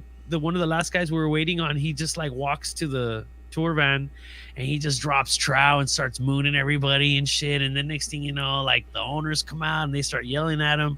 So he gets in the van, and I'm trying to back out, and I realize this is Europe, so the stick shift ain't the same. The streets are all backwards. I'm on the other side. It was like, and we were drunk and laughing, and then, you know, like, have you seen a National Lampoon's European Vacation where they drive the vehicle and like the thing barely fits in the little tunnel? There was a lot of that I had to drive through. Oh, Talk about like an obstacle course, dude. fucking white Oh my knuckle God. driving. Well, we were just from here to there. It wasn't far away from the hostel, but damn, dude, that was Budweiser in Europe is not the same as Budweiser over here. That's the moral of the story. I always remember reading the story about Slayer when they first played in Europe, and they didn't even have a driver. And they had to drive themselves to the Dynamo Fest. Did you ever hear that story? That's like, it's a pretty wild story. Like, young and hungry Slayer just landing in Europe, not a driver, and then they have to rent a car to drive themselves to the fucking Dynamo Fest. Sick. So That's like it them went back showing then. up in a They Camaro weren't in make, Texas. they didn't sell millions of records yet. No, yeah. It just goes to show you, though, that some bands out there can fucking do it, man. You know what I mean? And it's like, hats off to them, man. Like, Slayer went out on top, I think. You know, like, I didn't listen to the last, like, 10 records, but, like, I still think they went out on top, and they never... I mean, they had a couple bumps in the road, but never like complete losses. They were still like, valid. They were Yes. still valid. Yeah. And then their live show, I mean, to me, I know some people like saying, fuck, Bastoff and this and that. Some people, I always thought their live shows were always intense, regardless. Yeah. You know, they just ripped it live, regardless. Yeah, of they when would play, like, when I saw them on that hardcore type tour where they did the hardcore covers. My cousin bought Oh me yeah, tickets, yeah, yeah. and I was like, oh no, this is Undisputed gonna suck. Attitude. I was like, this is gonna suck, you know. And then they played fucking Necrophiliac End to Asshole, and I'm like, holy shit. Yeah, there you go, right there. I'm like, damn, I think they played like Do you wanna 6 of the 7 die? songs. That's sick. I was super happy. Yeah, those are great. Dude, I saw Slayer when Lombardo came back, and it was, the original lineup again, whatever. And they did some tour where they were co-headlining with Marilyn Manson, of all things. But I still remember that Slayer set just annihilating, dude. It was fucking good. They had like fire and Marshall stack inverted crosses on each side of the stage, hanging in the way up in the rafters. And I was like, this is Of fucking Marshall bad. stack? Think of every other, Marshall like, stack inverted crosses, dude, on chains, like hanging at angles too, not just flat. It looked badass. And they had all this fire, and they were fucking ripping. And if you think of every other thrash band from that era, so like you can go down the line, Metallica, right? You can say like, who else would be like Testament? Who are the big Anthrax. four? I don't even know. Anthrax. Fuck that Anthrax. band. Yeah, like- Never got into that, man. Every fucking band got weak, dude. But Slayer Except kinda Megadeth. Still, Megadeth got heavy. Yeah, they got wimped out, but they came back, dude. They got Chris Broderick, and there's this game called There's a song called The End or Game Over or something. Game Over. Endgame. That's Endgame. Endgame. Yeah, the I song felt like Endgame. I wanted them to continue to be like my other Slayer, but like they kind of just shit the bed after the so-called So What or whatever. So far, so good. So what? Yeah. Yeah, they did shit the bed on that. Mm-hmm. You guys didn't like Rust After in that. Peace? Dude, Rust in Peace. Rust in Peace is an ruled, man. I improvement. like Rust in Peace. Not really. I like Rust in Euthanasia. Peace. I thought Euthanasia. I thought Cryptic Writings was a good record. Hey, Cryptic Writings had some cool, like FFF was a cool track. There was a couple. There was some cheese in there, but that wasn't a bad. I think from Cryptic Writings back, it was way easier to just dig a Megadeth. I gotta ask you album. guys a question, man. Everyone here, dude. You guys really bought those fucking records, dude? Like, I stopped listening. Every band, like Iron Maiden, Megadeth, all these bands, as soon as they wrote a cheese record, I never fucked with them ever again, dude. And I never fucked with them ever but again. it's 'Cause what it felt happens, like a dude. hype.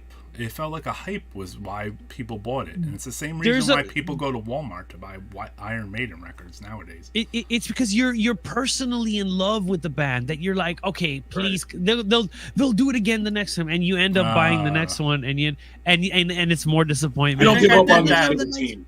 I did that with Anthrax because I was a big Anthrax fan, and I kept thinking they're gonna make another good one, and then it was like they put like one after. I was like, oh no, dude, Yeah. like why? I'm not gonna lie, dude. I loved Fistful of Metal when that first came out. I thought it was a good metal album.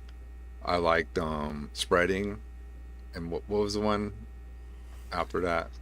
Among the Living. Among Yeah. the Living. I like that Yeah, one. Among the then- Living was good. I Yeah, I like that one. After that, though, there's then it riffs was, on like, that kinda- record. John Yeah, Bush State of era. Euphoria was a little John to be Bush era desired, was, I never heard any of that. But was that that's- really John's Bush fault, or was that Scott Ian and them Scott wanting to Ian. be grunge? It's so Yeah, weird that you 100%. guys even know what that 100% sounds Scotty. like, because I shunned that shit. I was like, You just I was fucking like, what the yeah, like if it would say if it came on like MTV, whatever the fuck, I would just shut Yeah. that shit off. I'd be like, you know what? I'll wait for the next Poison video to come on so I could. so you can whack off. Yeah, pretty much. Those chicks are That's what I was gonna say, but Those it chicks didn't are come out. hot. Wait, that's the drummer. Yeah. Whoops. Oh, somebody asked, "Do you like Satan Courtney Act?" That's a wonderful record. Yeah, that's Satan a good Courtney record. Act. Oh, that is the epitome of new wave of British heavy metal. Yeah, I haven't. Yes, I have that, and I love that record. Mm-hmm. Total 100%. upbeat too, like kind of faster. I'm not gonna say it's thrash or anything, but it's okay. What is he pulling up here? Emperor demo. Yeah. Good shit. Yep. On a Maxwell. That's original on a Maxwell, dude. Yeah, Maxwell 90 or what is it, 75? So I think what it is so I got this from a tape trader of a guy that I was tape trading with at the time that lived in Norway, and he says, "Hey, do you want to cool. see do you want a copy of my friend's band? He's in a black metal band called Emperor." And I was like, yeah, it's fine. And he's like, oh, they're like $3 or something. So I'm like, okay. And I don't know if this is an original. I think it might be like his, maybe they sent him covers and then he made his own versions or something. But The handwriting looks a lot like the spine. yeah, that's interesting. I think it might be. I think it's like a. I don't know. I think it's. I don't think it's quite an original. I think it's like maybe second or third version original. But you think it came from the band, like a dub from them?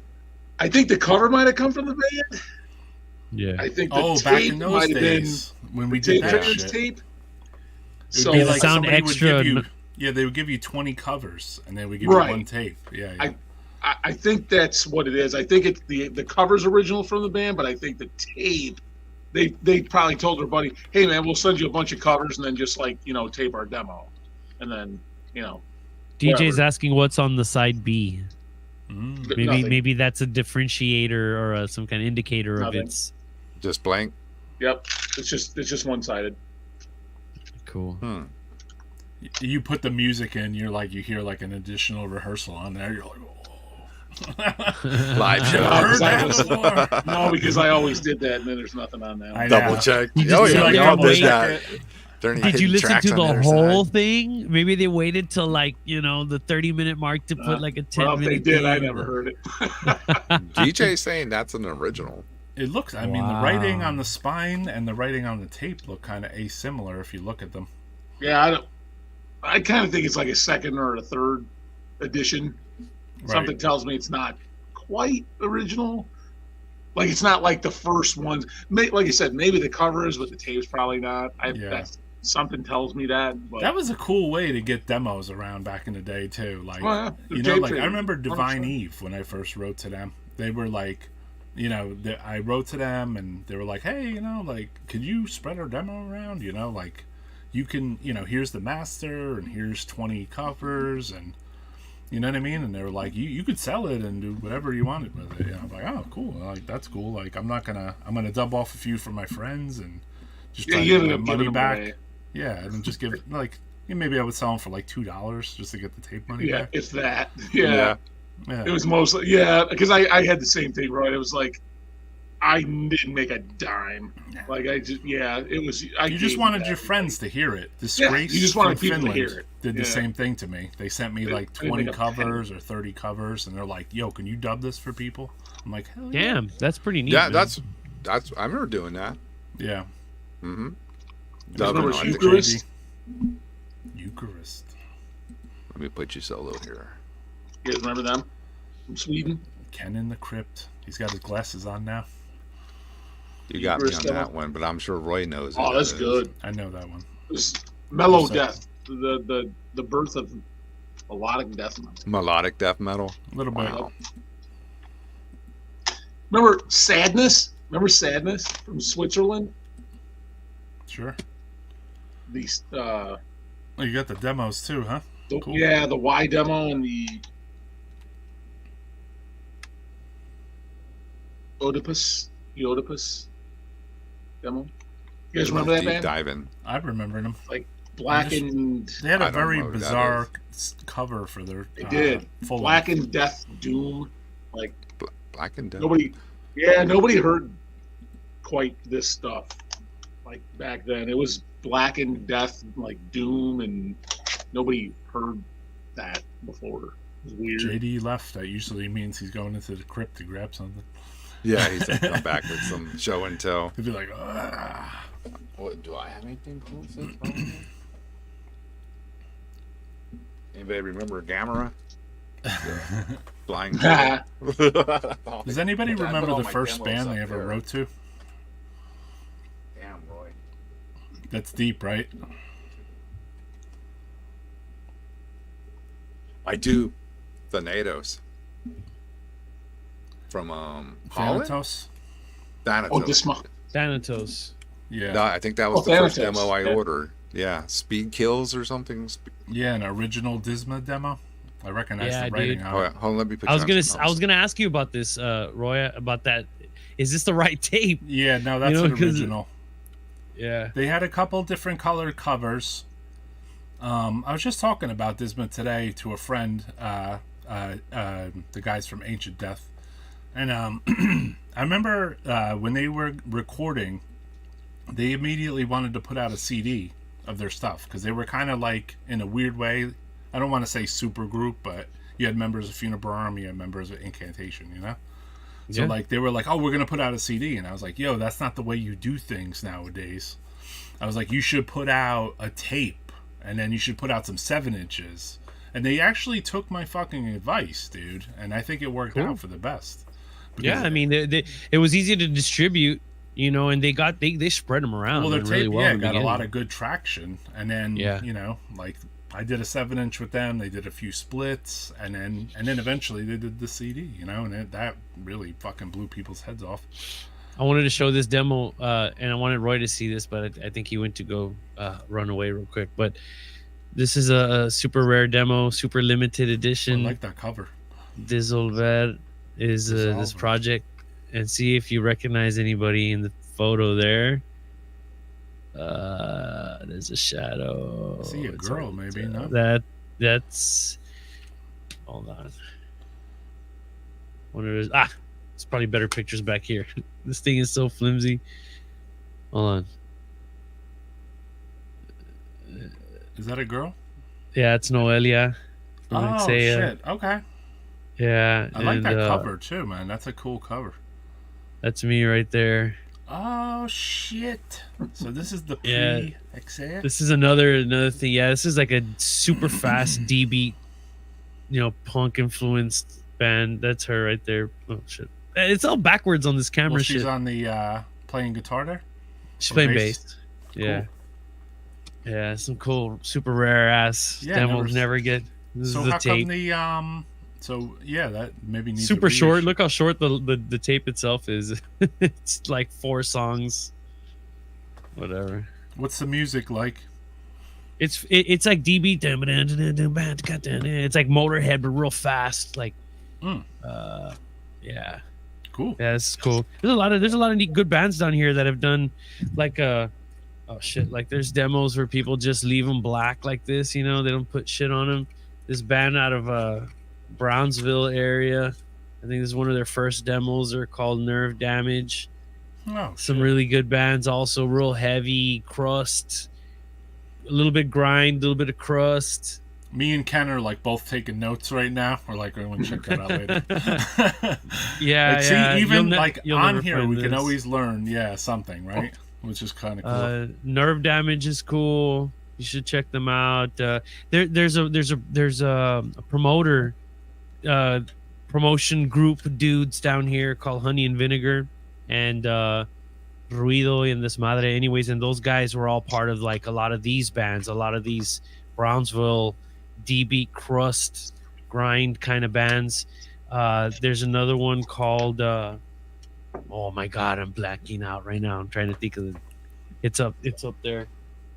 Anyways, Nukem, Nuke, and then apostrophe EM, Nukem. Sick, dude. It's all around the years of semi recently. So Brownsville 2010. had a pretty decent scene. More Couple recently bands. than ever. But and I say recent like in the past 15 20 years versus back in the day there was a band called The Rejected, old school, I guess crossover kind of punk band. They had an album called GNR, like Guns N' Roses, but it stood for something else, like it was a parody kind of a thing. Yeah, and then of course there's that band Pantheon. Their demo was death metal as fuck, and now they're a black metal band, totally different. Good demo stuff, but yeah, demo tapes, man, it's so cool, man. I got a whole shitload of them. The demo tapes are the fucking, the What's real in the deal. little box there? They're short, sweet, raw. I Manticore thrive for demo. that shit. Manticore. The Manticore. Yeah, I remember the demo. It's really good. Again, like we were talking about. It's that raw expression. Raw. Like like Caveman Cult brother was saying there, like, you know, a lot of bands do their demos live, you know what I mean? So then they end up getting a specific sound because they recorded the shit like live, you know? That's original. Repulsion. God damn. Slaughter of the Innocent. How I'm does sure one you- get an original Repulsion? Hey, I got that.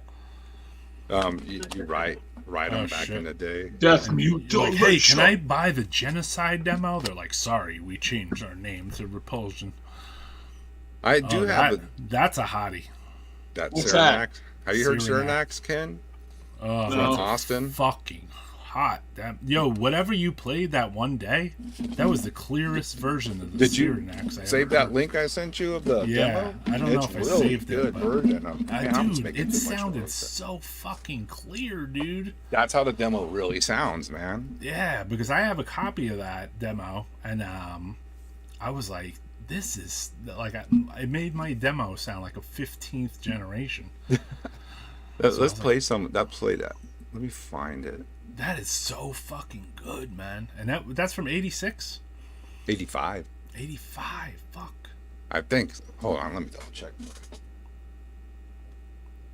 I got Yeah, that this one band's- Cyrenax live show that I play occasionally. But I'm trying to break away from playing music on Death Metal Podcast. Here's the Try to original. move. Indignation, Yeah, Yeah. that's the Oh, yeah. original demo. That's awesome. Jeff actually gave me a copy because mine's long gone. Yo, if anyone's watching this too tomorrow, tune in to the G. Willikers episode. Oh, that's gonna be cool. Yeah, it should be dope. Right, let me see. I got some. These aren't demos, but these are oldies but goodies.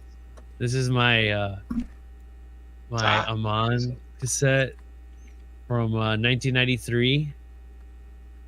It's pretty cool. 85 on this, yeah. 85 for that Yeah. fucking Cyrenax. Yeah. Did they share Yeah. something with Necroharmonic? Would you? A member, anything? I think maybe Same a town? show or A something. show? Okay, they did a Yeah. show with them. And I don't even know if that show even happened. I would have to ask. But I'm gonna play a song before.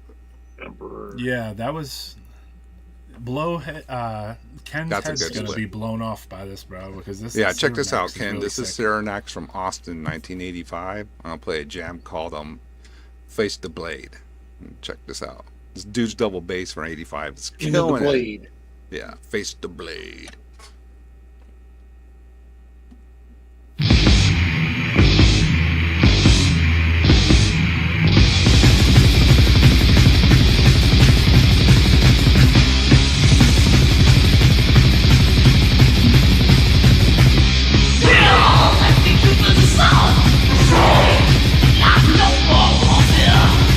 Now, the fucking taken from life, popping us up still.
Very good. That's early thrash. That was hard. Yeah. When they still had the good singers, you know. So they were throwing from in that. Austin, I see, and they were like, Houston and Dallas, we're coming for you. Yeah. Yeah, watch out, you're next. Beware. They're- The battalion of death Yeah. is rolling through your town. Yeah. And they said something, a Snyder was mentioned down there as well. I saw that in the Thank thanks you list. I was like, yeah. hell yeah, there's Snyder rolling around. Hey guys, I'm gonna take off. Thanks for having me, Carl. Thank night, you. Hey, no man. problem. That was Thanks fun, for man. coming by, guys. I man. love hearing your stories, dude. They're cool. Yeah. Man. Hell yeah. Thanks for showing all the fucking cool demos, dude. That was great. Oh, no problem. All right, man. Thanks Take for it easy, having me, Ken. guys. You guys have a good Dude, night. Have a good night, wonderful Ken. I'll see you guys. Don't forget soon. about that cruise, brother. Oh, the 70,000 tons of metal. I would love to take that. I want to take that. That's on my bucket list. You forgot that we were supposed to go together. You and I remember? are going? Are we going? Yeah, let's go. That's seriously, like, I want to take that cruise so bad, but I don't know one single soul other than Roy who would take that cruise with me. So I guess it's me and Roy. Yeah, Death Metal Yeah. Cruise. double occupancy. The only problem, Roy, like, literally, I'd want to see like 3 bands the entire fucking cruise. Well, I'm a 3-band guy too. I went to Maryland. They had 70 bands. I only watched 3. So Yeah, it's literally on that cruise. Like, there's like garbage. remotely 3 bands I even remotely care about seeing. You know, like Rotting Christ, Belphegor, and like some other band. Otherwise, it's like I can't even pronounce the You're names. just of some there of for these, the like entertainment, other entertainment, like the cruise Ventrolis itself. or something who plays like nature Viking metal or something. It's like I have no idea what that is or something. It's like or like Anastasia or something. It's like I don't know any Nightwish and stuff like that. I don't. I'm not saying it's bad. I just not my thing. So Ken, man, I have to say thank you for the updates that you hit people with all the time with the new demos. Good shit. Oh, I hear shit on Thank you. your show Oh, yeah. that's beyond Bandcamp sometimes, and I'm like, okay, I'm gonna go give it out a listen. oh, thank you guys. Thanks again, man. I appreciate you guys Right. having me on. I'm gonna go to bed. Man. All right, All right, man. guys, See be you. good. All right, Yeah, later. there, dude. See ya. Here's another before we get 1989. Oh, Woohoo. shit. Oh, your cassette. Nice. Yeah, Combat it's all version, right? fucking combat. It's worn the hell Hey, let out. me see the inlay again, though. Of this one? Yeah. Yeah. Hold on, that's cool. it's barely hanging in there. This is the inside with the lyrics. Yeah, I it's love the Famous Kingdom shirt. Come demo. Yeah, I always Yeah. love that art, Artwork. dude. Yeah. Hey, that's different. They those different truncated the pics? cover a bit there. Oh yeah, they got different pics on that one. The Yeah. tape. That's interesting. Yeah.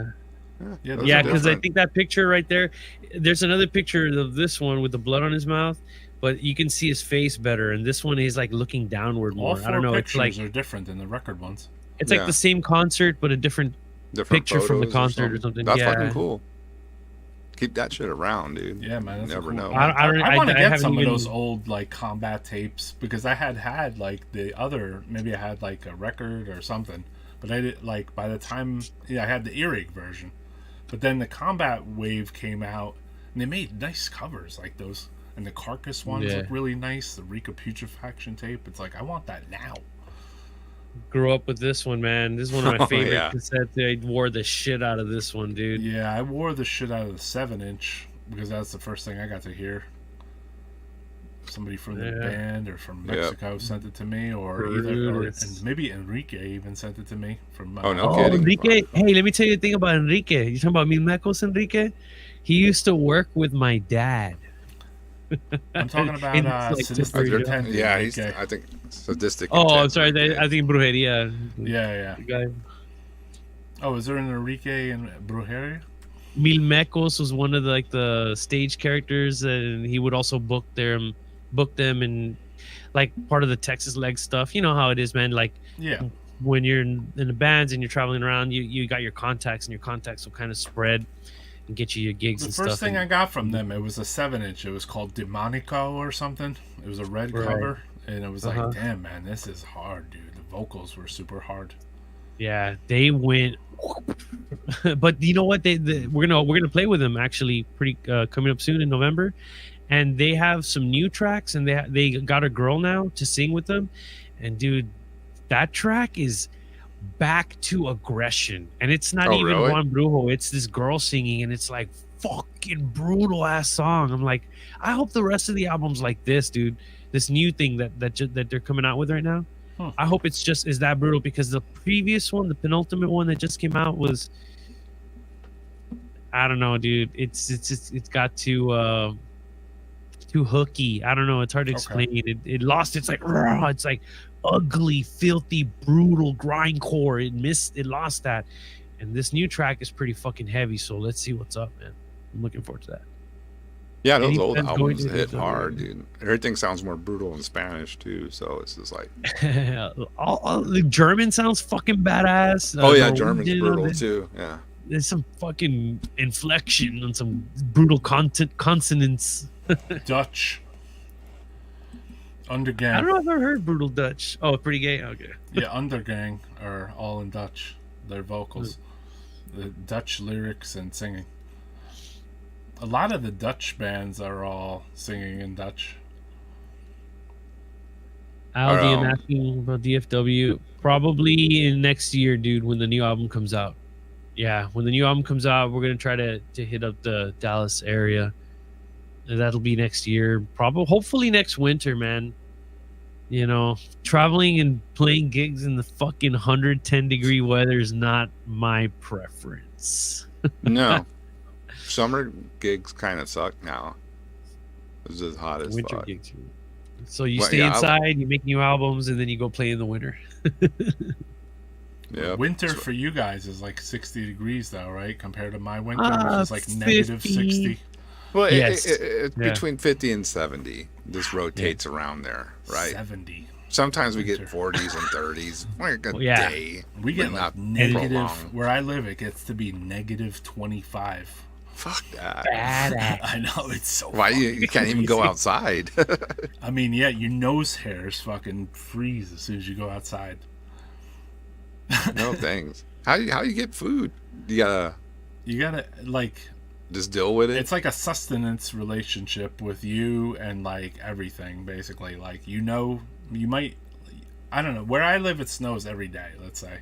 So like, you kind of have to just adapt, you know. It becomes like Planet Hoth, where you know you put on your fucking Hoth uniform, you go out there with your frozen nose, and you come back like Luke covered with fucking shit inside a fucking tauntaun, you know. yeah. So And- I mean, I don't know. It's you know, your car has to be ready for it. There's that. But I'm sure in Texas your car has to be air conditioned, you know what I mean? There's Oh, no yeah. driving around with I mean, there's no you- house that's not air conditioned, you know? you can try, you know, Yeah. but it's miserable. And I know there's some places, houses in Texas that don't have like AC. Jeez. And sometimes, you know, they have like the window units or things like that, or and some people don't even have that. That's Right. fucking rough. I'm like, I don't even know how. Fuck, man. Someone, you know, the state police buy them something. That's fucking terrible. Leave them in, but no fucking way to cool themselves. in Yes, one way. living in a snow environment, I mean, I'm kind of sick of it at this stage because I've been with it for like, you know, in Jersey it would snow, so you got it there too. But where I live now, like, we get 4-foot snows sometimes. So like, you know, it's a different fucking world, man.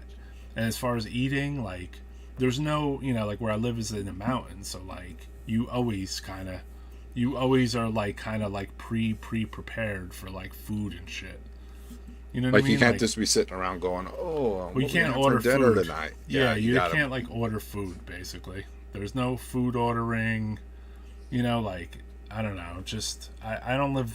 I live in a remote fucking area, so I don't. There's no delivery, no food, no taxi, no Uber, no nothing, dude. There is a supermarket in my town, but I'm lucky because some of the surrounding towns don't even have that. Oh, super. So it's a bitch probably when you gotta make that post office run.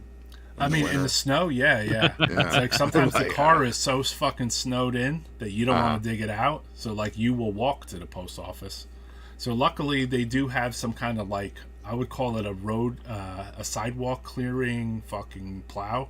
Uh-huh. So, I'm lucky where I live that they have this sidewalk clearing plow because I live, like, in the village and not in the outskirts.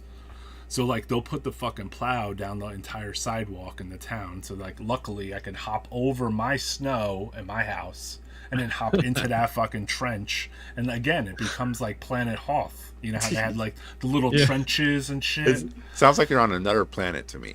It is. You know? It's pretty wild shit, man. And then you like that. I see like a mountain, and you know when winter's coming here too, because the top of the mountain it gets the snow before you get it. Sure. Yeah. So you're like, oh fuck, man, It's we're already fucked. here. It's Yeah, coming. like in like a day or two, it's gonna be fucking freezing down here. Hey, in the Norwegian bands, they, you associate them as the ice bands and the snow bands, but Voivod has a fucking song called Warriors of Ice, and Canada gets that fucking cold too. Oh, they man. get it way worse. People than forget. we Oh, do. Canada's terrible. From Oh, what yeah. I've seen, It gets no way.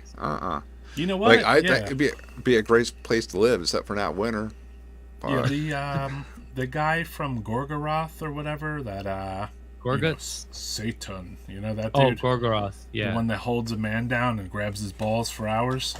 The What's his name? I fucking know who you're Gaul. talking about. Gaul. Gaul. Yeah, So yeah. they went up to, they have that Vice special where they went up that hill to Gaul's like family. Yeah, I remember that. Yo, that's like where I live, dude. Like That's it's how you're worse, dealing with it. worse. Yeah, it's worse than that. So I'm like, damn, Really? these Norwegians, all right, they don't even have it as bad as I do. And like you said, Dang. like fucking Canada is even worse. Yeah, but you got internet. That's cool. I do. Yeah. At least you got that. Not everybody by me has internet, dude. So it's pretty fucked up out here, man. Interesting. Yeah. And is that only because you're We kind don't of in have the cable village TV. area? Yeah, because I'm in the village, so I have like cable TV. We don't have gas. We only have electric. So there's no gas here. No gas lines. There's a lot of farms. There's like farms by my house. So Yeah, you know. we're pretty much electric here in Are you? if it's a newer area, you're all electric. But I Gotcha. know like a lot of the older homes, they still have gas and all that too. That they Yeah, well, in Jersey we had gas, so like I was used to cooking on flame in my house, you know. But then when I moved here, it was all electric. I was like, "What the fuck? The food don't taste right." I guess that would be Just 'cause of different. that. Yeah. Yeah, That would but I be mean, different. Texas is cool. I mean, like at least you guys have such like a thriving scene down there, and all these bands, and like all these kind of like big cities, and then, like the bands could probably do like a 5-show tour and just hit just Texas, you know. Well, yeah. Good. Well, so the drives. I mean, the only close one seems to be San Antonio to Austin. Right. Not Like Houston to San Antonio? That didn't seem too far. No, that's like a 3.5 hour drive. Right. Yeah. That's close. I've driven. Yeah, I that. mean it's totally doable, but it's a 3.5 hour drive. Now San Antonio Dallas is 5. I got past mine's 9 hours to Yeah. Dallas from where I live. Yeah. Yeah, well, that's like going to El Paso. That's an 8-hour drive from here. What is it From from where here? you're at. Like 12. when we were on the Incantation Phlegm tour thing with Anal Con or whatever, like we didn't go to Brownsville because like the promoter was like just like a little shaky, and it was so far away that we were like scared to go there basically. Plus there was a lot of murder shit going on at that time, you know. 89, 91. 91, yep. So Yep. like like John and everybody had decided, they're like, are we gonna go? And they were like, the promoter ain't even answering the phone, dude, you know.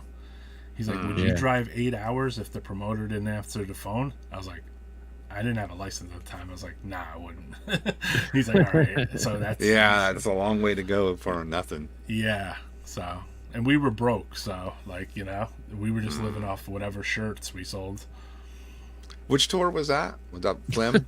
Yeah, that was the Phlegm Anal Cunt and Can that played at the Axiom, the DMZ, that thing.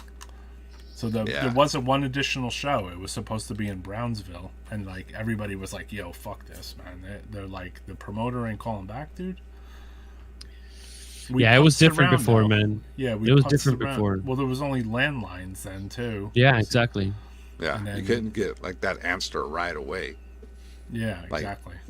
kids today have no idea how you had to And wait around. I don't know, something was going on down there. They were killing people, bro, or some shit. It wasn't. It was like. Well, I mean, were you getting confused with I the lived- other side I of was the living border? there. It wasn't the Mark Kilroy time, but Yes, it it was. was. It was Yeah, that- okay. Yeah, I think so. I was living there when that shit those Adolfo years. That's when I was Constanza? there.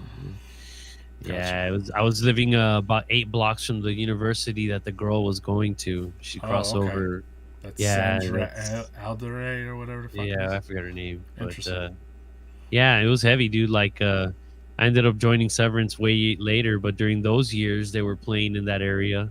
And they told me a story when I got in the band. I joined the band in 2004. They were telling me a story about in '91 they were going across the border to play in Matamoros, and or I'm sorry, maybe in Reynosa, which is basically the Mexican city on the other side of where I live versus Brownsville, right? Anyways, on the way back, the military, they were there supporting the border patrol force, whatever you call it, and they saw the guys crossing back. We wouldn't drive across. We'd Right. walk across, and someone would pick us up on the other side and take us to the gig, and then drop us back off at the bridge, and we would walk across the bridge and then get in our vehicles and go back. Okay, so during these years, they got stopped by the military, and they called them back into the Mexican side, and they put them in this like interrogation room, and they were threatening to cut their hair, and they'll get these satanic shirts, and I mean, yeah, dude, they're wearing fucking pentagrams and all kinds of shit. And, like, bad timing, dude, bad timing. And then the ex bass player at the time, he was like fucked up on pills and all drunk and shit. So it was scary, dude. They got held by the fucking military, and they came in with scissors, and they were gonna cut their hair and all this shit. Like, yeah, dude, they got Really? they got That's fucking hustled. overboard. Yeah, Yeah, no, it's it was, crazy. dude. It's It's Mexico, military, man. Yeah, it was pretty brutal, man. They barely got out of there unscathed. Yeah. Yeah, it's funny, man. I mean, Yeah, I remember playing down there, and we were coming back. We took like a bus, normal, bus. Greyhound? Down to- yeah, something like that down Yeah, into. San Antonio had a good line going to the valley. Yeah. Yeah, no, it wasn't the valley. We're going into San Luis in Mexico. Oh, no. Okay, yeah. You cross over Monterey and or then you. yeah, yeah, we yeah. we took the bus on the other side, and That's right. so we had our guitars, down there, and the luggage, and I'm sleeping, and all of a sudden, in the middle of the night, they're like, I'm getting woken up, me and Link, and basically they're saying they wanted to see what's in those cases. I'm like, who? And he turns and points, and the military guys are there with their guns. Oh shit. Like, Yeah. oh man, it's like, oh shit. So we got in the middle of nowhere. We're going out there, and the Mexican army's out there with machine guns aiming at us.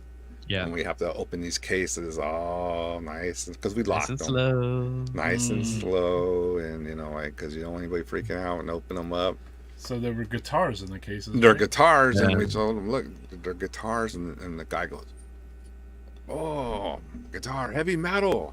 I'm like, Right, yeah, right. heavy metal, and they're like, okay, no problem. I Then thought they're like, those were Yeah. they wanted your automatic weapons. yeah, they Or thought we had something. contraband drugs and shit. They smuggle them in cases. Mhm, they Oh, were okay. thinking it was something like that. And Am just looked I at the guitar. wrong to say that Frazier just claimed he's part of Waco?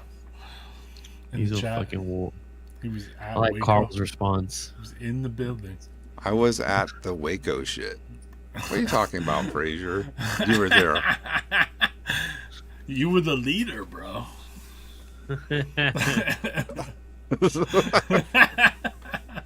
David Koresh. Yeah. Did you train him? Was that your Fraser Koresh. disciple? He was the first Dork Angel lineup was David Get a Koresh on CD. guitar. And Yeah, did you get that guy's CD at the time? he's all Got like signed. David Koresh. He goes, David Koresh? Oh yeah, I got that on CD. Hey man, I gotta say something too. Fucking 8 years ago, we lost the fucking godly dude, fucking Jim Kanye. Oh shit! Yeah, 8 years. yeah, man, long time. It's crazy, Rest in dude. power, Jim. I know, Yeah. dude. Such a That cool dude's cool. motherfucker. He was cool. He was a cool, Yeah, dude. Jim. David Koresh. Oh, fucking Harold with the fucking comment. He supplied the porta potties. Oh, yeah, it was during his toilet, Toilet boy. Yeah. Holy shit. Oh, guys, I'm gonna follow suit with Uncle Ken, man. I'm gonna. Yeah, I should probably you be gotta getting wrap this out. up, right? Yeah, I gotta fucking I gotta drive tomorrow. We're going to Yeah, Harlingen. I'll be waiting so, for you, brother. Yeah. Yay! I get to see Carl in person again. Oh, yeah? Yay! Yeah. I'm gonna film you, motherfuckers, man. Get my little camera and shit. All right. Get multi cameras going everywhere, dude. Let's Oh do yeah, this. you gotta do. You got it. Okay. HD. Tomorrow, tune in. We're going live early too. Maybe like JD has 4 o'clock been- in the afternoon. I don't even know what clandestine Ablaze song you want, dude, but I'm gonna find something. So And I got a lot of guests coming on. My G Willikers shit. People from Immolation. What time? Necrosion. The Frantic Ann who threw the shows. I asked Ross from Immolation. He has a bachelor party though. And who else? A lot of old school motherfuckers. The dude that filmed all the videos, John Verica. Yeah. We're just What talking to, time? like multiple people. It's probably gonna be 4 p.m. Eastern. Okay, cool. So I'm gonna start it super early. Yeah. Yeah, we'll I be figured- pre-gaming. Yeah, it's like I feel like I have to start it early because there's so many people that are like kind of interested and they were involved with the scene there. You know, they got like, you know, like Alex Books or like, you know what I mean? Like all these people. And he's like, hey, you should get this person on, this person, Damien. And, you know, you should hit up King Fowley and all the people that would go there, you know? I'm like, yeah, all right, I'm just going to start hitting motherfuckers up. And whoever comes through. And I'll play some music and blah, you know? Sweet, man. Yeah, that's good. Revolutionary club, man. It was like I'm gonna do the same too, man. There's a club here in the valley that's got like, I mean, it's the club you're gonna play at the Hop Shop, Carl. That place is just Yeah, I've been also there. if the walls could talk, dude. If the walls could talk, Right. you know, all the gigs and stories and the impact. You know, it's like without, you know, it's like they say without a venue, there's no scene. You gotta have a venue, you know, and yeah, it's, for sure. hell in yeah. any given point, there's only like 2 places that are really active at a time, really. So Yeah. it's important to us that we have these places, and so yeah, I'll be looking forward to the Jill Willikers episode, man. I'm gonna Yeah. totally We would enjoy go that an one. hour and 45 minutes just to get there. That's wicked. So yeah, man. It was All the cool. transportation rules up there, huh? No, John McEntee was like a road warrior back then, even. So he'd be like, "Hey, you want to go to Pennsauken, New Jersey?" I'd be like, "Sure." Up on. That dude sounds like he can just fucking drive and drive and drive, it seems like. I mean, at that time, he did. We went to everything, dude. Yeah, an hour and a half ain't shit. Fuck it. Yeah, It's like yeah, you're- we- No, not at all. It That's a wasn't. quick trip. But it was to go to just a local show. It was different, Yeah, you that's know. true. It was like kind of That's true. like this, you know. There's clubs that were close to us, like Studio One, so like we could just go there and go to a show. But the shows were so revolutionary at G Willikers that it was like you had to go to it, you know. Cool. Good shit. Yeah, I mean, All right, I guys. hope to teach something tomorrow. I guess to people that don't know about it. Y'all need to be there tomorrow. Remember, 4:00 Eastern time. Yeah, I'll be there Ish. pre-gaming. if I feel like it. Yeah. I'll be in. So, I'll be checking on the phone. No doubt. Road You'll warrior. be going to the hop shop with your flags on your amps. Yes, we are. I got mine ready. Mine will be up in November. You'll see him on stage, Roy. Let me. Maybe do you a guys little- need there to, you go. Those up there. Yeah. Even advance, you know, and have some other stage type whatevers. Where is it? You can't Oh. see mine. It's in that. Oh, it's in that Wait, Iron hold Maiden on. thing. I see it. Right there. I see it. Anyways, Nice. Is it going to be But- 10 hours? I don't know if it'll be 10 hours, but the thing is, like, I'm counting on it to be longer, obviously, like every other fucking show I do. So, like, you know, I figure, hang sessions. why don't I start it earlier? Because everyone's old. So, like, that way it doesn't strain anyone that's too old to be on there, besides me, who stays up all night. So, we'll see, you know? Cool. We'll see you, man. I'll see you guys. Thank you and good night. I'll see y'all All right. later, man. Yeah, brother. Thanks for talking, being a brother. warrior on here all night, dude. Fucking appreciate it. It's cool, man. It's cool. Later, guys. All right, Later, brother. All right, I'm gonna play this for DJ Hellhammer. I hope I got the right fucking show for you. DJ dude. Hellhammer was harassing me earlier. He's been harassing me to text. play this all night. So I'm like, okay, I'm gonna save it for the last. Some clandestine ablaze live. I'm assuming this is with Migla, however you say that band's name, backing them. Where is it? This one goes out to Frazier getting a new heart. Frazier's talking to a lady. If you can. That's why he left the cast that one time so fast. He's like, I gotta go. I got it. It was the fastest departure he ever made. I never seen Frazier split that fast, dude. I know. He was it was probably the same with the lady, though.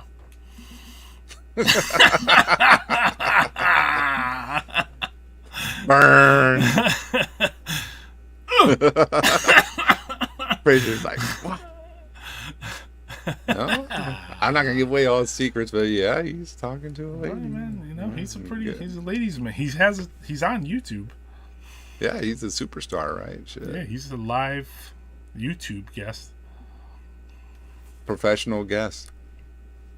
He does his own live YouTubes. He's like pretty known. He's like, oh yeah, I'm international.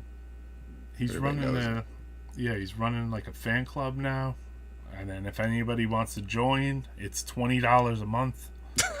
And you get nothing, but you get access to Ask Frazier questions in his Patreon. What more do you need, right? Yeah. All right. You can only ask short questions, though. This is pissing me off because I see it loaded here, and I'm not seeing it in the play file. So... Onlyfrazier.com.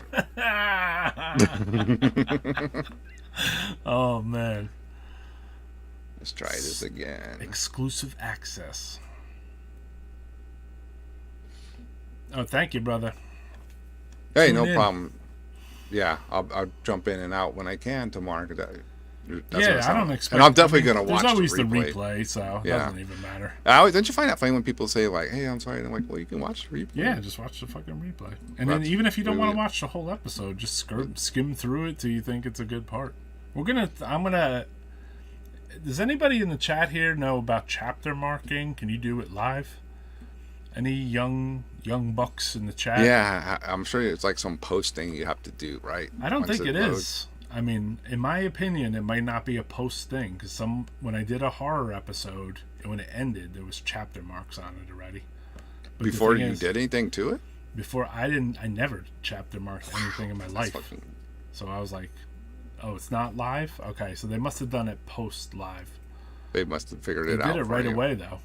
Wow, that's cool. They did only the first couple hours though, and then they just stopped, and then there was just too much content. They couldn't do it. They couldn't break it up. Wow. I mean, they could have, but they would have had to fuck with it. I found the video. Here it is. Finally transferred. All right, here we go. We're going to be out after this because I got to go to bed too. Thanks to everyone that came on. Thanks to everyone that super chatted. We went from freezing ice blood cold black metal, grinding, blasting black metal to just fucking shooting the shit about metal. All right. That's that. Iron Maiden. Yeah, that's what changed everything. Iron Maiden. All right, man. Thanks, Roy. All right, later, everyone. All right, later. Later, chat. Witching out.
without